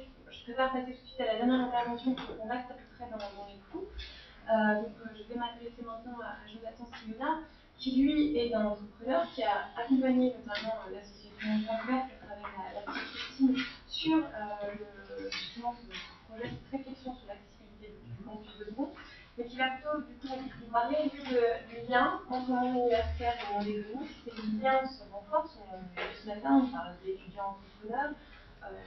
C'est de plus en plus répandu. Il y a des juniors d'entreprise, il y a des hackathons qui permettent justement aux étudiants de développer des idées, des workshops, enfin, c'est très à la mode quand même. Il y a de nouveaux leviers d'action qui se développent. Et alors, qu'est-ce que ça représente? Comment renforcer ces liens? Et qu'est-ce que ça engendre de travailler directement avec des étudiants en tant qu'entrepreneur? Donc bonjour à tous, oui, donc moi je suis Jonathan, donc quand je me suis posé la question quand on m'a posé la question de savoir comment je pouvais intervenir finalement dans cet atelier, je me suis d'abord dit, bien sûr, je vais vous expliquer un petit peu l'expérience que j'ai eue, ayant été dans 2 universités lyonnaises, et puis j'ai été entrepreneur dit social ou changemaker, comme on peut appeler dans le jargon et dans l'écosystème de l'entrepreneuriat social. Et puis après, je me suis dit, mais c'est vrai qu'on peut aussi capitaliser sur finalement tout cet écosystème qui existe à Lyon, qui est une ville qui est énormément dynamique, que ce soit au niveau de l'entreprise, au niveau de l'associatif, au niveau de l'écosystème de la start-up. Et donc j'ai interrogé une trentaine de personnes avec qui j'ai pu discuter, que ce soit des étudiants qui soient engagés, des étudiants qui ne soient pas engagés, des anciens étudiants. Et donc je vais essayer d'être le plus précis possible par rapport à ce sujet-là. Donc rapidement mon parcours, donc j'ai d'abord commencé par l'UT Lumière, donc à savoir que tout mon parcours scolaire je l'ai fait en alternance, qui est une forme qui est connue par tous, qui est l'alternance, qui permet à un étudiant de pouvoir avoir une formation pratico-pratique et en même temps de pouvoir démontrer ses connaissances à travers une mission en entreprise. Donc dans un premier temps, j'ai été à l'UT Lumière, donc ce qui était qui s'appelait donc Clio, qui était qualité, logistique industrielle et organisation. Où là, j'ai pu travailler dans une entreprise du secteur industriel. Après, j'ai fait Lyon Management des organisations, donc c'est l'université Lyon 3 cette fois-ci. Et j'ai travaillé aussi, j'ai travaillé au CEA de Grenoble, qui est le commissariat à l'énergie atomique et aux énergies alternatives, et sur les questions de mobilité. Donc à savoir qu'au CEA, il y a 6000 personnes, et quand on parle de mobilité en entreprise, on parle de PDE, de déplacement d'entreprise. Et donc c'est un PDE qui est assez important, qui représente 6000 personnes, avec une flotte de 1000 vélos, 3 navettes électriques qui tournent à l'intérieur, 85% des transports en commun qui sont remboursés. Donc un PDE qui a énormément de moyens, et avec de forts objectifs. Et ce que j'ai pu retenir finalement de ces années universitaires, c'était surtout le fait d'avoir pu étudier et voir différentes sphères de l'économie. que ce soit le monde de la recherche, que ce soit le monde industriel, le monde de la formation, forcément avec les formations universitaires que j'ai pu avoir. Et comme j'ai travaillé donc, sur au CEA de Grenoble sur la question de la mobilité, je me suis passionné par ce sujet, et notamment aujourd'hui on a beaucoup parlé de co-construction, de mutualisation, de facilitateurs, de liens entre sphères et de coopération territoriale, et la mobilité finalement c'est un petit peu pareil. C'est-à-dire qu'il y a finalement tout est fait, que ce soit sur Lyon par exemple. Moi je suis natif de Grenoble, que ce soit en termes de vélo, en termes de transport en commun, en termes de covoiturage, en termes d'autopartage, ce qu'on appelle l'altermobilité, finalement, tout est déjà préexistant. Tout ça c'est un réseau qui est très bien maillé, qui pourrait très bien marcher, et finalement avec une distinction entre les modes de transport et avec le lien avec l'usager final. L'usager final ne connaît pas forcément ce qu'est l'autopartage et combien ça coûte, ce qu'est le covoiturage et quel site on peut utiliser. Les différents acteurs du vélo, que ce soit des acteurs associatifs comme des ateliers d'autopartage, d'autoréparation, excusez-moi, ou d'autres acteurs qui travaillent sur ces questions de la mobilité. Et donc j'ai lancé la petite Rustine, donc qui était une structure innovante qui permettait justement la création d'une offre de service pour le grand public, mais à travers finalement leur lieu de vie et leur lieu de travail, que ce soit les universités, les entreprises et les collectivités territoriales. Et donc ce qui m'a permis finalement de travailler avec différents acteurs de l'écosystème, et notamment le monde universitaire, et je reviendrai tout à l'heure sur les différents exemples que j'ai pu avoir, et les différentes coopérations que j'ai pu avoir, que ce soit avec les politiques universitaires, mais directement en lien avec les étudiants directement. Et j'ai travaillé notamment, donc, on a essayé justement de créer un pôle de coopération avec différents acteurs, que ce soit des acteurs privés, associatifs, publics, comme par exemple l'ADEME pour le financement, Emmaüs pour l'approvisionnement de vélos, Ronalpia et Ashoka étant le premier réseau d'entrepreneuriat social au monde, avec qui on a eu la chance de pouvoir travailler. Et finalement, on s'est aperçu que c'était extrêmement enrichissant de pouvoir travailler avec les différentes sphères économiques. Donc, et oui, je voulais revenir, donc avant ce petit slide, je voulais revenir sur l'intervention de M. Chevalier et de Madame sur la question de l'étudiant. C'est vrai que, et je voulais compléter quelque chose qui me tenait énormément à cœur, c'est vrai que je suis assez passionné par Michel Serres, qui a écrit le livre de la petite poussette. Et la petite poussette, c'est c'est le seul gars que j'ai pu lire qui était positif sur d'autres générations. Ce qu'on appelle vulgairement la génération X et la Y et celle qui arrive, la génération Z. Et il expliquait finalement qu'on vit dans une période qui ressemble énormément à la période finalement quand on est passé de l'oral à l'écrit, de l'écrit à l'impression, et là finalement on passe de l'impression aux nouvelles technologies, qui est une perpétuelle évolution et un perpétuel changement qui va extrêmement vite. Et comme M. Chevalier disait tout à l'heure, c'était que finalement l'étudiant d'il y a 5 ans, c'est pas le même que celui d'aujourd'hui, et qui ne sera pas le même de celui dans 5 ans finalement, avec tous les systèmes de MOOC, etc. qui peuvent exister. Et donc on a essayé, en interrogeant les 30 personnes avec qui j'ai pu discuter, on a essayé de travailler sur finalement quelles raisons pousseraient l'étudiant qui est impliqué dans sa formation, quelles sont les raisons où l'étudiant se dirait mais tiens, j'ai envie de m'impliquer de telle ou telle manière dans cette implication sociétale. Donc on a relevé une dizaine de raisons. Donc, bien sûr, d'abord s'investir dans une mission en lien avec sa formation, qui est quelque chose, à mon avis, de pertinent et de très très important, de finalement mettre en pratique ce qu'on peut apprendre lors de cette formation. La question d'entreprendre, donc c'est quelque chose qui est énormément d'actualité, avec notamment le statut BIS, un statut étudiant-entrepreneur, avec des PBIS qui accompagnent justement des étudiants ou des anciens étudiants sur l'envie d'entreprendre et comment porter un projet. La question tout simplement de la sensibilité à une cause. Énormément d'étudiants s'investissent dans des associations, parce qu'ils sont touchés par une cause, que ce soit sociale, que ce soit écologique, ou différentes raisons. Découvrir un nouvel univers, c'est vrai que quand on est impliqué donc, dans une formation, qui soit avec énormément d'heures ou tout peu d'heures, finalement, on a aussi envie de découvrir, parce que c'est vrai que c'est une période, finalement, quand on est étudiant, c'est une période où on découvre, finalement, une nouvelle vie, un nouveau monde, on quitte ses parents, on est finalement un petit peu perdu, parce que la plupart du temps, finalement, on change aussi de vie, du coup, on découvre l'autonomie, on découvre sa propre personnalité, et le fait de pouvoir découvrir de différents univers, finalement, c'est quelque chose qui peut être très très intéressant pour l'étudiant.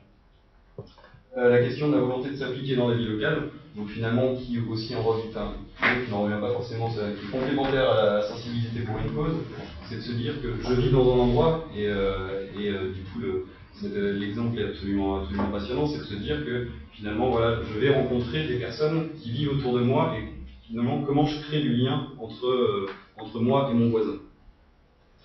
La question de se faire du réseau, parce que c'est vrai que du même coup, l'étudiant finalement va, dans les futures années, va travailler, et donc c'est comment se faire du réseau professionnel pour pouvoir après se développer. La question du mieux connaître sa ville, et le dernier qui est finalement tout simplement découvrir un métier. Donc à partir de là, on s'est dit, mais tiens, quels sont les leviers d'action d'abord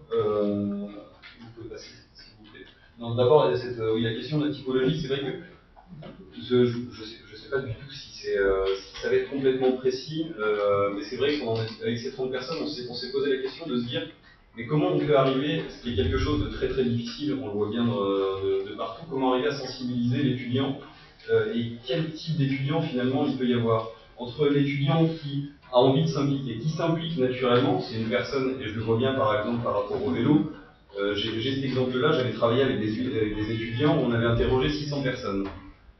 Sur les 600 personnes, on voyait bien que, donc c'était la question, il y avait 300 personnes qui étaient cyclistes avec un vélo, 300 personnes qui n'étaient pas cyclistes et qui n'avaient pas de vélo. Pourquoi le cycliste fait du vélo? Parce qu'il trouve ça pratique. Pourquoi le non-cycliste ne fait pas de vélo et n'a pas de vélo? Parce qu'il ne trouve pas ça pratique.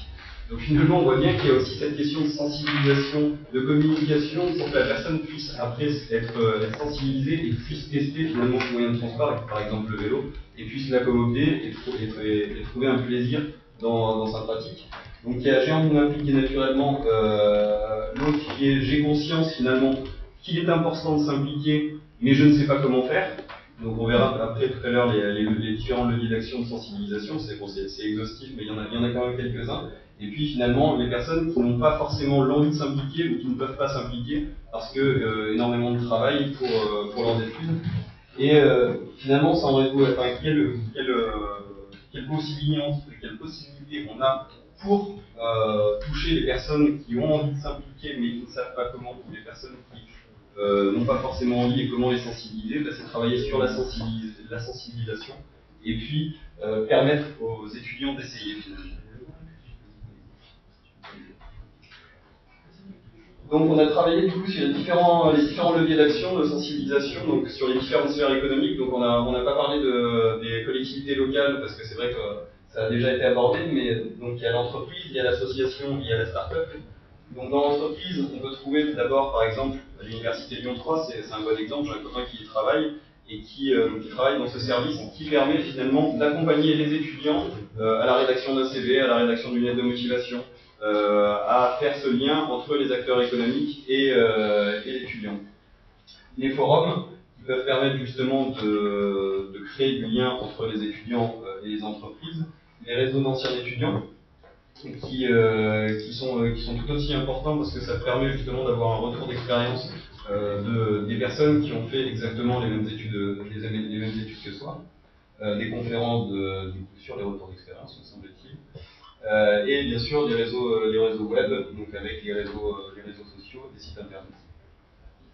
Au niveau des associations, donc il y a toujours aussi ces forums, bien sûr, les forums d'associations qui sont la plupart du temps et très souvent en début d'année au niveau des universités, qui permet justement à l'étudiant qui arrive dans la ville de pouvoir s'informer sur les différentes associations. Les maisons associatives, les agendas étudiants qui permettent d'avoir beaucoup d'informations sur qu'est-ce qui va se passer finalement dans l'année et les différents acteurs qui existent. Toujours le web qui est très très important.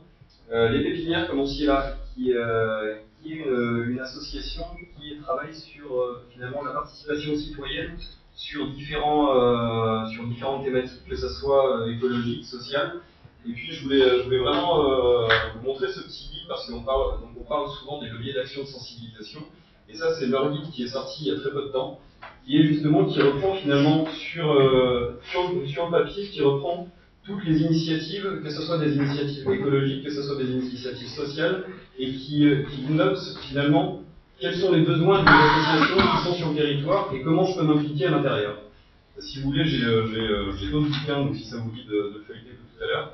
Et je trouve que c'est finalement un levier de sensibilisation et qui permet justement à l'étudiant de pouvoir savoir ce qui existe sur son territoire. Donc ça, c'était des initiatives. Et les réseaux comme Mexen. Mexen, c'est finalement un peu plus porté sur l'entrepreneuriat social. Et c'est finalement, je suis un étudiant, enfin, je suis un entrepreneur social, j'ai un besoin qui est par exemple comment travailler sur ma commercialisation, sur la création de réseaux pour mon projet.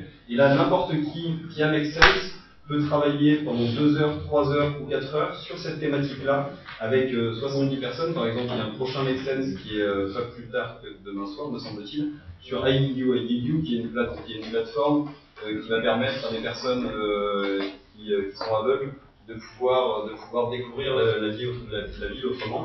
Et donc là, on va travailler notamment sur comment créer du lien entre IDQ et les différentes personnes, les différents habitants de l'agglomération.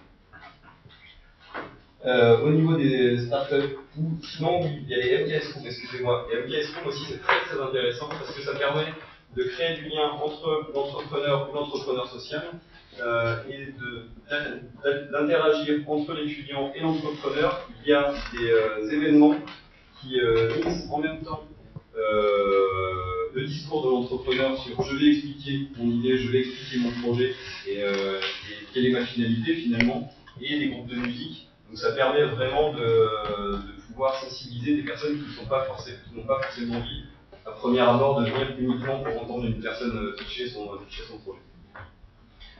Des startups, donc il y a bien sûr des incubateurs.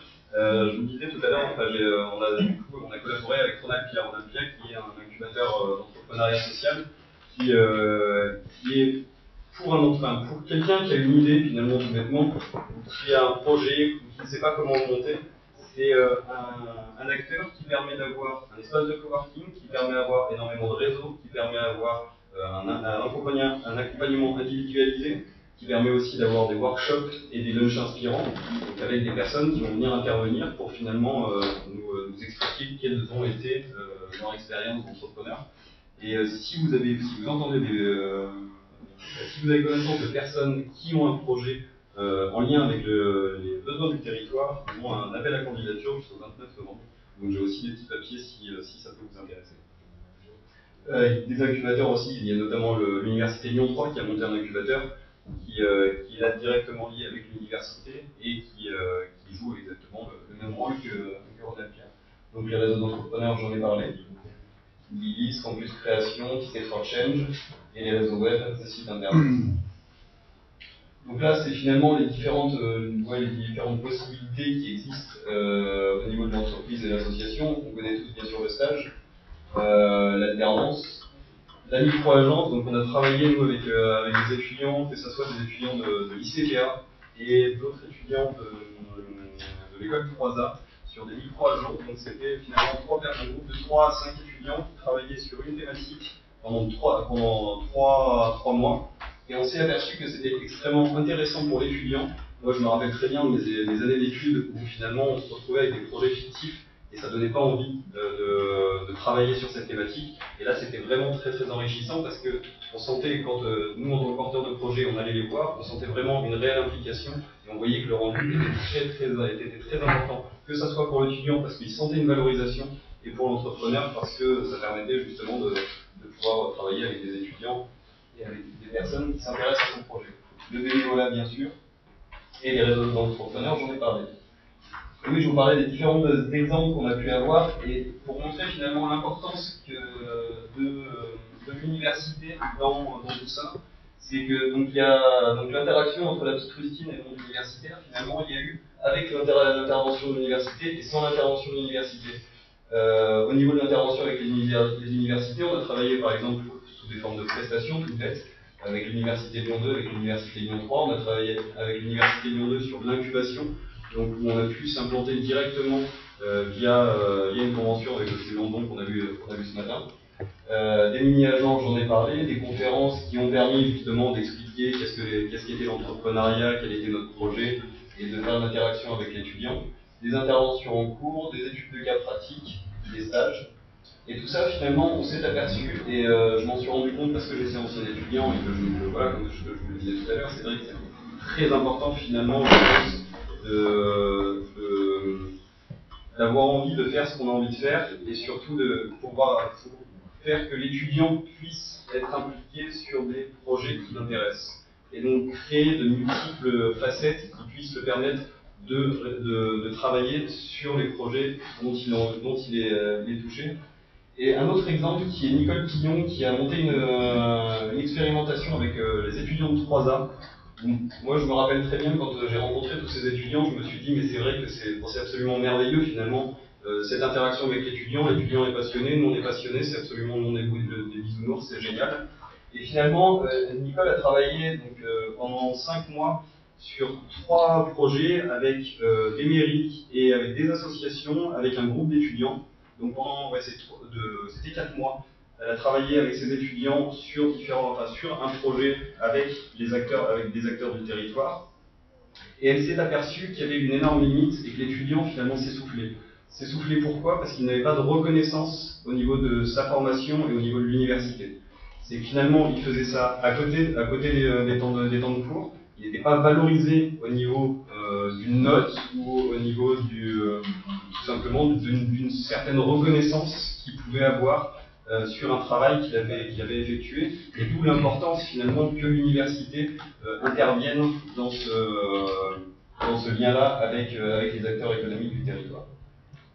Et juste une dernière idée, c'est vrai je me suis posé la question, et finalement on revient finalement peut-être presque à la maison des étudiants, ou est-ce qu'on ne pourrait pas aller plus loin, et je vous pose la question, de savoir est-ce qu'on doit créer donc un pôle d'expérimentation, une structure innovante d'échange entre l'étudiant et les acteurs de l'économie du territoire, avec comme gouvernance l'université, le Grand Lyon par exemple sur Lyon, ou la collectivité territoriale, les acteurs privés, qui eux finalement ont les moyens financiers, ont les moyens humains pour pouvoir créer cette collaboration et créer ce lien et cette coopération territoriale.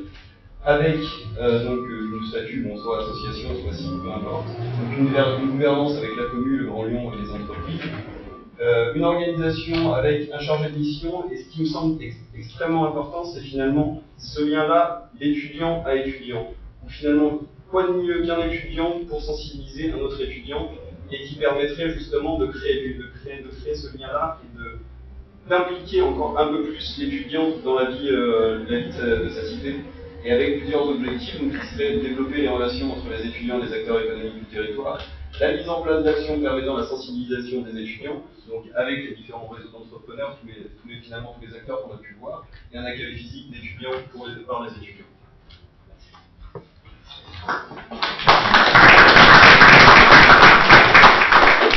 Après l'intervenant avec la demande, on a effectivement vu que les étudiants se questions de certains sujets du quotidien, devenaient entrepreneurs, s'investir dans des associations. Vous avez peut-être quelques questions, on est un peu serré du temps, mais si vous en avez, et après je donnerai la parole à Claire Anne de cours de la CBU qui nous fera une petite conclusion des échanges de la journée.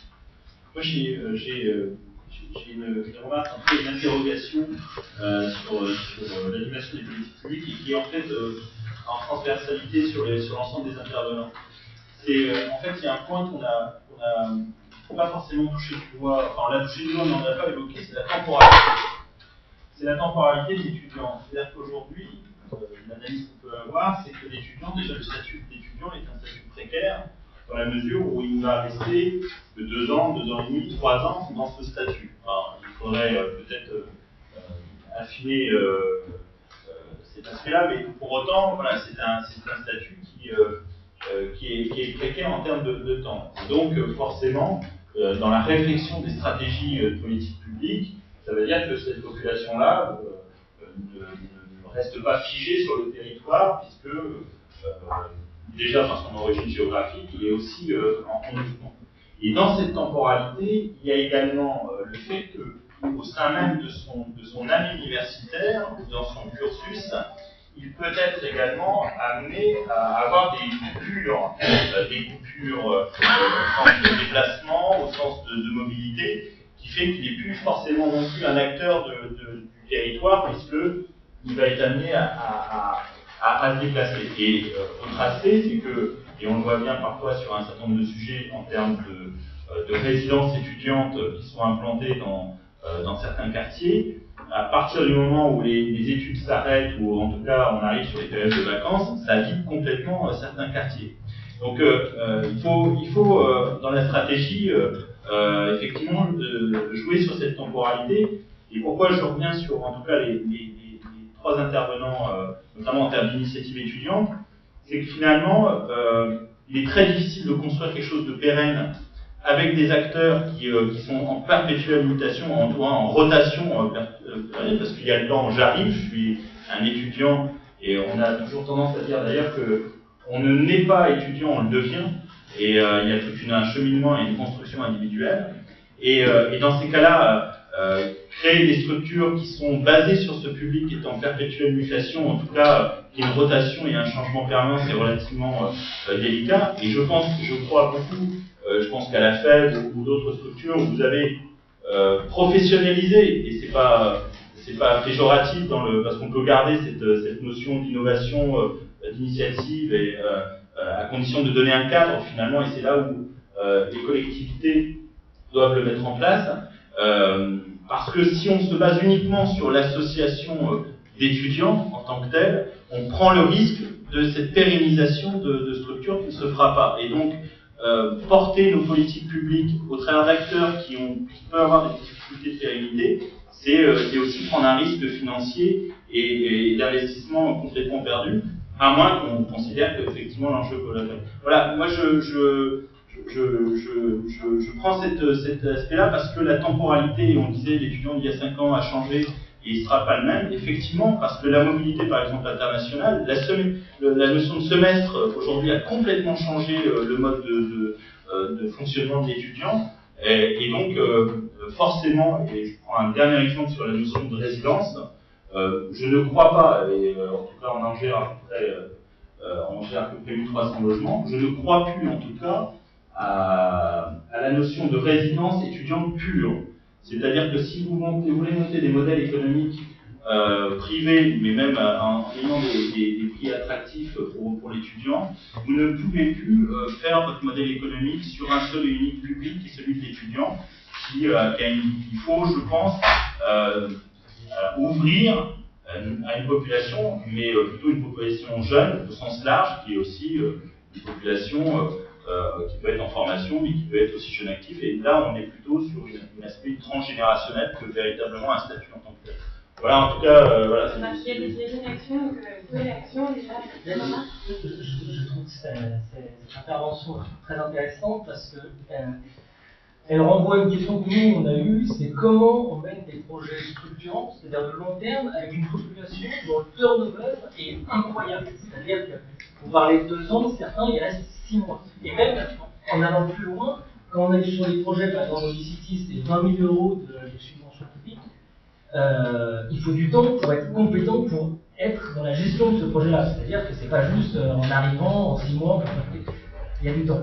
Et nous, en fait, la réponse qu'on a apportée, c'est sur le tract, on a créé une association qui s'appelle Atelier Capacité. Atelier Capacité a été créé par des anciens de l'environnement durable et Fan Version qui portent le projet Mobicity. Et l'idée, c'est d'avoir une structure associative composée de gens qui vont rester sur le territoire et qui permettent d'être un filet de sûreté, en fait. Parce qu'il peut y arriver qu'une année, on ne le souhaite pas, mais Fan Version, le droit développement durable, connaissent une baisse des bénévoles. et ça se révèle que des projets à 100 000 euros tombent par terre. On a d'autres projets également, c'est 8 000 euros de subvention qui tombent par terre. Donc, nous, on a fait ce choix-là d'avoir une structure associative qui accompagne déjà la concrétisation du projet et qui est là en filet de sécurité. Et même pour tout ce qui touche à l'export dans d'autres campus, c'est Atelier Capacité qui va s'en charger. C'est pas les nouveaux étudiants qui vont arriver parce qu'ils auront déjà des choses à faire sur leur campus. On va pas leur demander d'aller sur d'autres campus de France. Donc voilà, c'est le modèle que nous on a choisi en fait pour notre part. Oui, moi je trouve que l'intervention, moi je me retrouve complètement dans ce que tu dis sur cette problématique du temps. Hein. Le temps administratif, c'est pas le temps de l'étudiant, donc le temps que l'étudiant signale qu'il a un problème, il va falloir que nous, en collectivité, on réagisse le plus rapidement possible, c'est-à-dire au moins pour l'étudiant en moins d'un jour. Ça, ce qui est assez amusant, c'est que les universités ont le problème. Si on s'amuse à regarder les commentaires sur les pages Facebook des universités, c'est super drôle parce que l'étudiant il pose une question, il s'attend à ce que le service de communication lui réponde le dimanche après-midi des grandes vacances, le 15 août. Non mais c'est une réalité quoi, donc tout le monde est confronté à ça. Après, comment on gère ça? Moi je crois qu'il faut faire preuve d'une forme d'humilité dans la construction des politiques publiques. D'abord, tu as dit quelque chose de très important par rapport à la mobilité des étudiants. Je voulais en parler ce matin parce que moi il y a quelque chose qui m'énerve profondément, c'est cette idée que les étudiants c'est un public actif, qui doivent absolument rester sur le territoire après leurs études. Moi je suis désolé, je ne défends pas ça du tout. Je pense que dans une économie à un monde ouvert en 2015, moi je suis très content de savoir que les étudiants de l'école des mines de Nancy ne restent pas tous dans l'agglomération. On serait plus illégaux si on disait nous en Nancy, c'est trop bien Nancy, on ne comprend pas pourquoi vous partez. Non, on est content que nos étudiants y partent parce qu'ils vont contribuer à la promotion du territoire. Et en revanche, nous, ce qui va nous inquiéter, c'est s'ils partent pour de mauvaises raisons. Donc il ne faut surtout pas considérer les étudiants comme un public qui a vocation à être captif d'un territoire. Et ça amène déjà à réinterroger la question de la temporalité. Et puis l'unité aussi par rapport à la diversité des étudiants. Brigitte y a fait un petit peu allusion dans son intervention. Il n'y a pas un profil de l'étudiant type. Quand on regarde les données de l'Observatoire des étudiants, il n'y a pas un mode de sociabilisation des étudiants. Il y a peut-être un métier d'étudiant, on va prendre le vocable des sociologues, mais derrière, il y a une multitude de situations diverses. Il y en a qui adorent faire la fête, d'autres qui n'aiment pas du tout ça. Il y en a qui ont la fibre entrepreneuriale, d'autres pas du tout. Donc il faut aussi qu'on fasse preuve d'une espèce de méfiance à l'égard du solutionnisme. Parce que les politiques, ils aiment bien inventer des trucs qui brillent en disant c'est génial, on va tout révolutionner avec ça. Donc il faut qu'on soit un petit peu humble aussi par rapport à ça et qu'on accepte l'idée qu'il y a une pluralité de situations qu'il faut prendre les unes après les autres. Et c'est un discours qui n'est pas simple à défendre. Donc c'est signifié que vous vouliez ajouter quelque chose? Bon, très rapidement, effectivement, sur la question des résidences qui peuvent se vider l'été, je crois qu'on doit effectivement complètement se saisir de cette question de la mobilité étudiante en fait, et que le reflet d'une mobilité de la société est intensifié par le contexte de vie des étudiants. Alors c'est vrai que quand il y a des résidences étudiantes, forcément, ça crée des flux plus importants. Après, ça pose d'autres questions plus administratives aussi en termes de type de bail qui permettent plus de rotation, etc. Et donc voilà, ça montre encore une fois qu'il y a vraiment nécessité à plusieurs autour de la table pour pouvoir lever les différents freins qui peuvent exister. Mais je crois qu'il ne faut pas être effrayé aussi de ce turnover très très rapide, de ce flux qui quelque part vient un peu booster, dynamiser, changer les modes de faire et dans cette diversité des profils, c'est quand même une peut-être des données fortes qu'on peut retenir, c'est que c'est très rapide quoi. Il faut faire avec ce très rapide d'un étudiant qui arrive dans une ville et qui certes veut étudier mais veut peut-être faire autre chose et ce autre chose va être très, très varié et tout ça va se passer très vite et qui n'est pas notre temps à nous, ni des associations, ni des collectivités, ni de l'université en tant que telle et je crois que ça vient nous bousculer, il faut accepter aussi de penser avec cet élément-là pour On va passer à la conclusion. Si ça vous dérange pas, on va partir très rapidement pour la visite. Donc, je vais laisser la parole à Claire Alzati, qui est chargée de mission partenariat à la conférence des experts de l'université, qui va faire un petit retour rapide sur la journée. Bon, alors j'ai écouté, là, je vous ai filmé. J'ai essayé faire un peu une synthèse de... Alors, on a beaucoup eu de sujets autour de quel étudiant parle-t-on. Donc on a vu, enfin c'est Gazi qui m'a un peu concentré dans le sujet de public et instable, et là qui vient aussi d'être ajouté avec un statut précaire. En fait,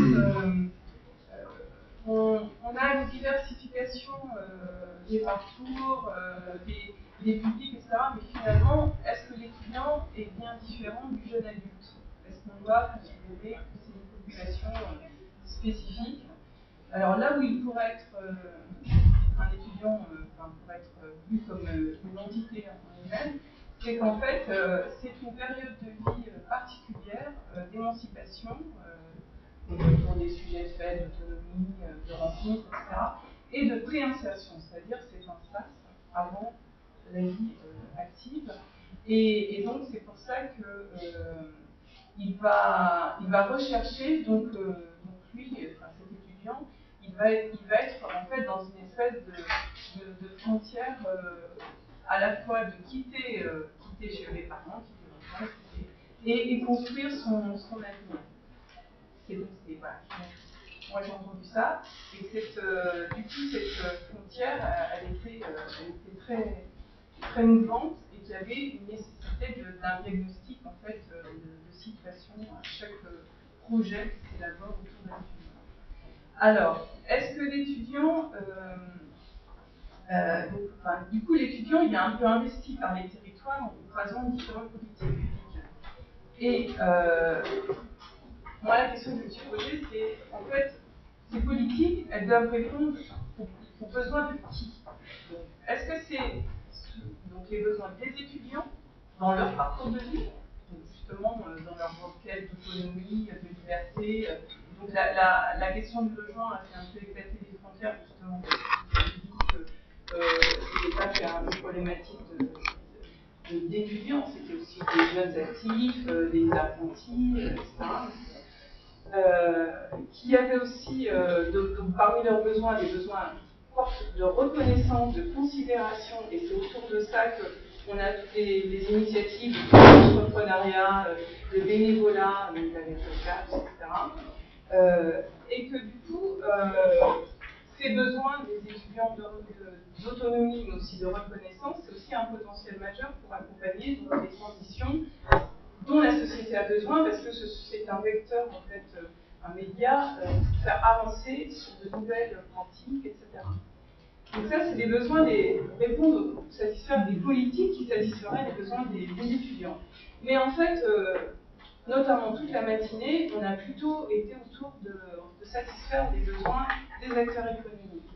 Et c'est là où les étudiants, en fait, ça c'est un mot que vous n'avez pas utilisé, mais ils sont un peu instrumentés pour satisfaire d'autres politiques que sont donc des politiques d'attractivité, des politiques de renouvellement urbain, des politiques d'aménagement du territoire, de croissance urbaine, etc. Et donc là, puisque le titre de l'agence c'était l'individu disparaît au profit en fait d'autres politiques dont les étudiants sont un vecteur, soit positif de transformation et de rajout d'apport de valeur au cas présenté sur Nancy avec Artem, ou sur Reims avec Sciences Po, ou alors sont aussi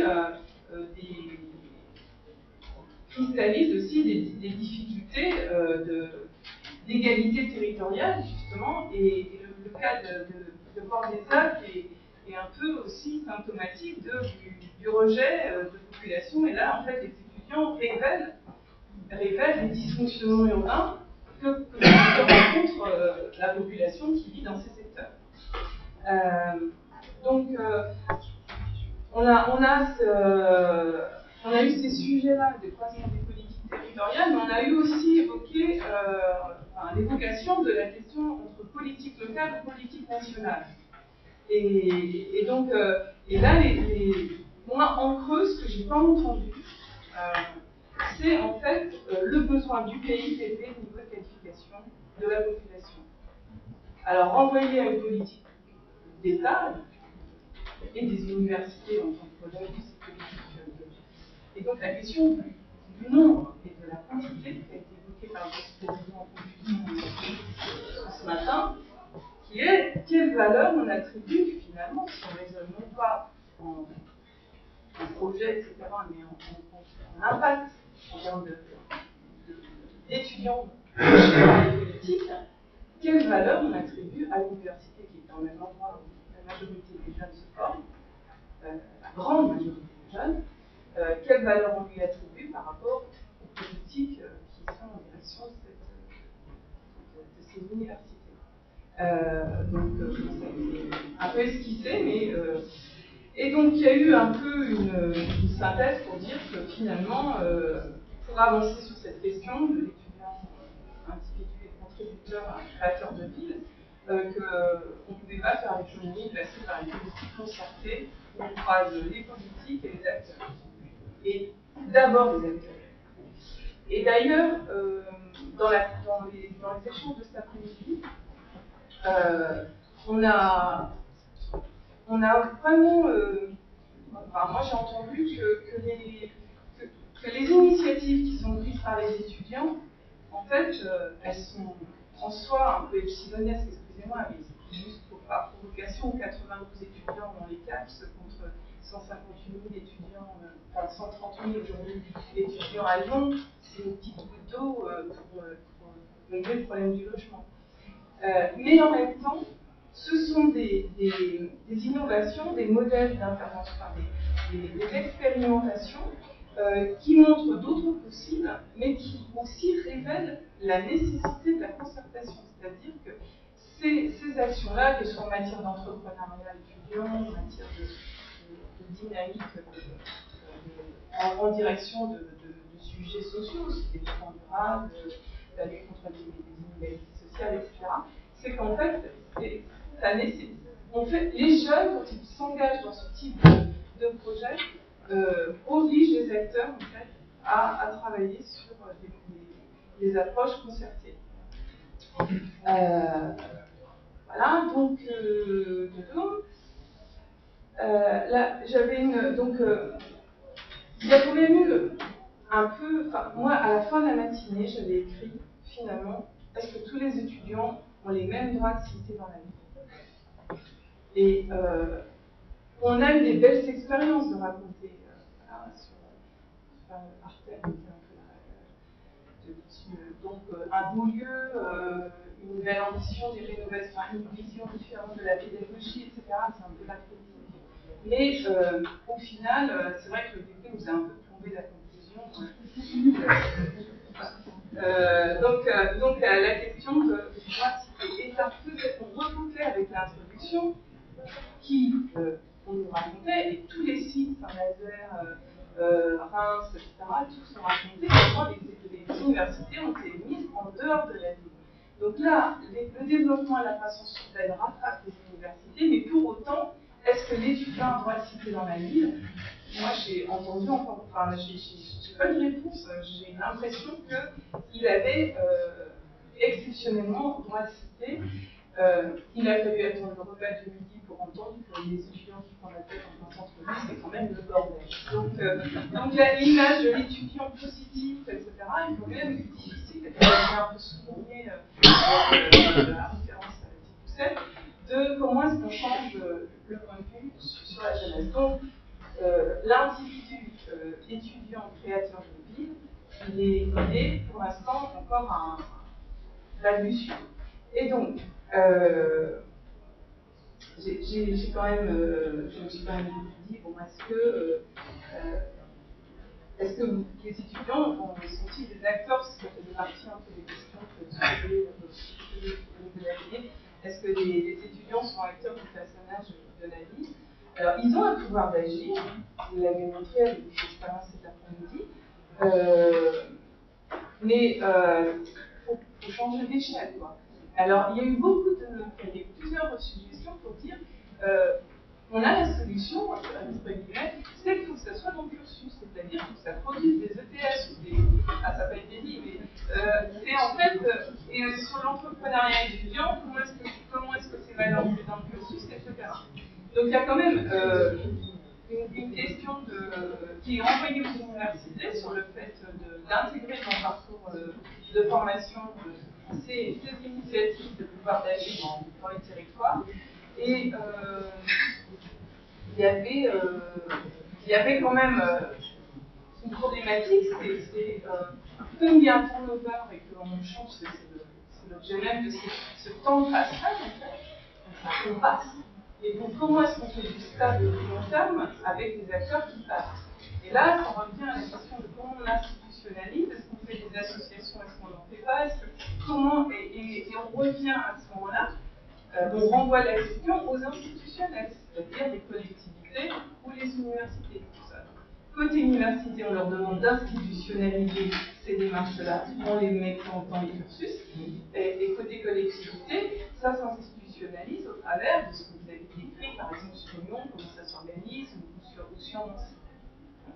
On a, donc peut-être c'est effectivement le moyen de stabiliser les initiatives. Donc, au niveau du temps, je vais arrêter là. Ouais, je suis un peu en vrac, là, donc un peu à chaud. Ça va faire un truc un peu plus. Très bien, merci beaucoup. Ça revient un peu.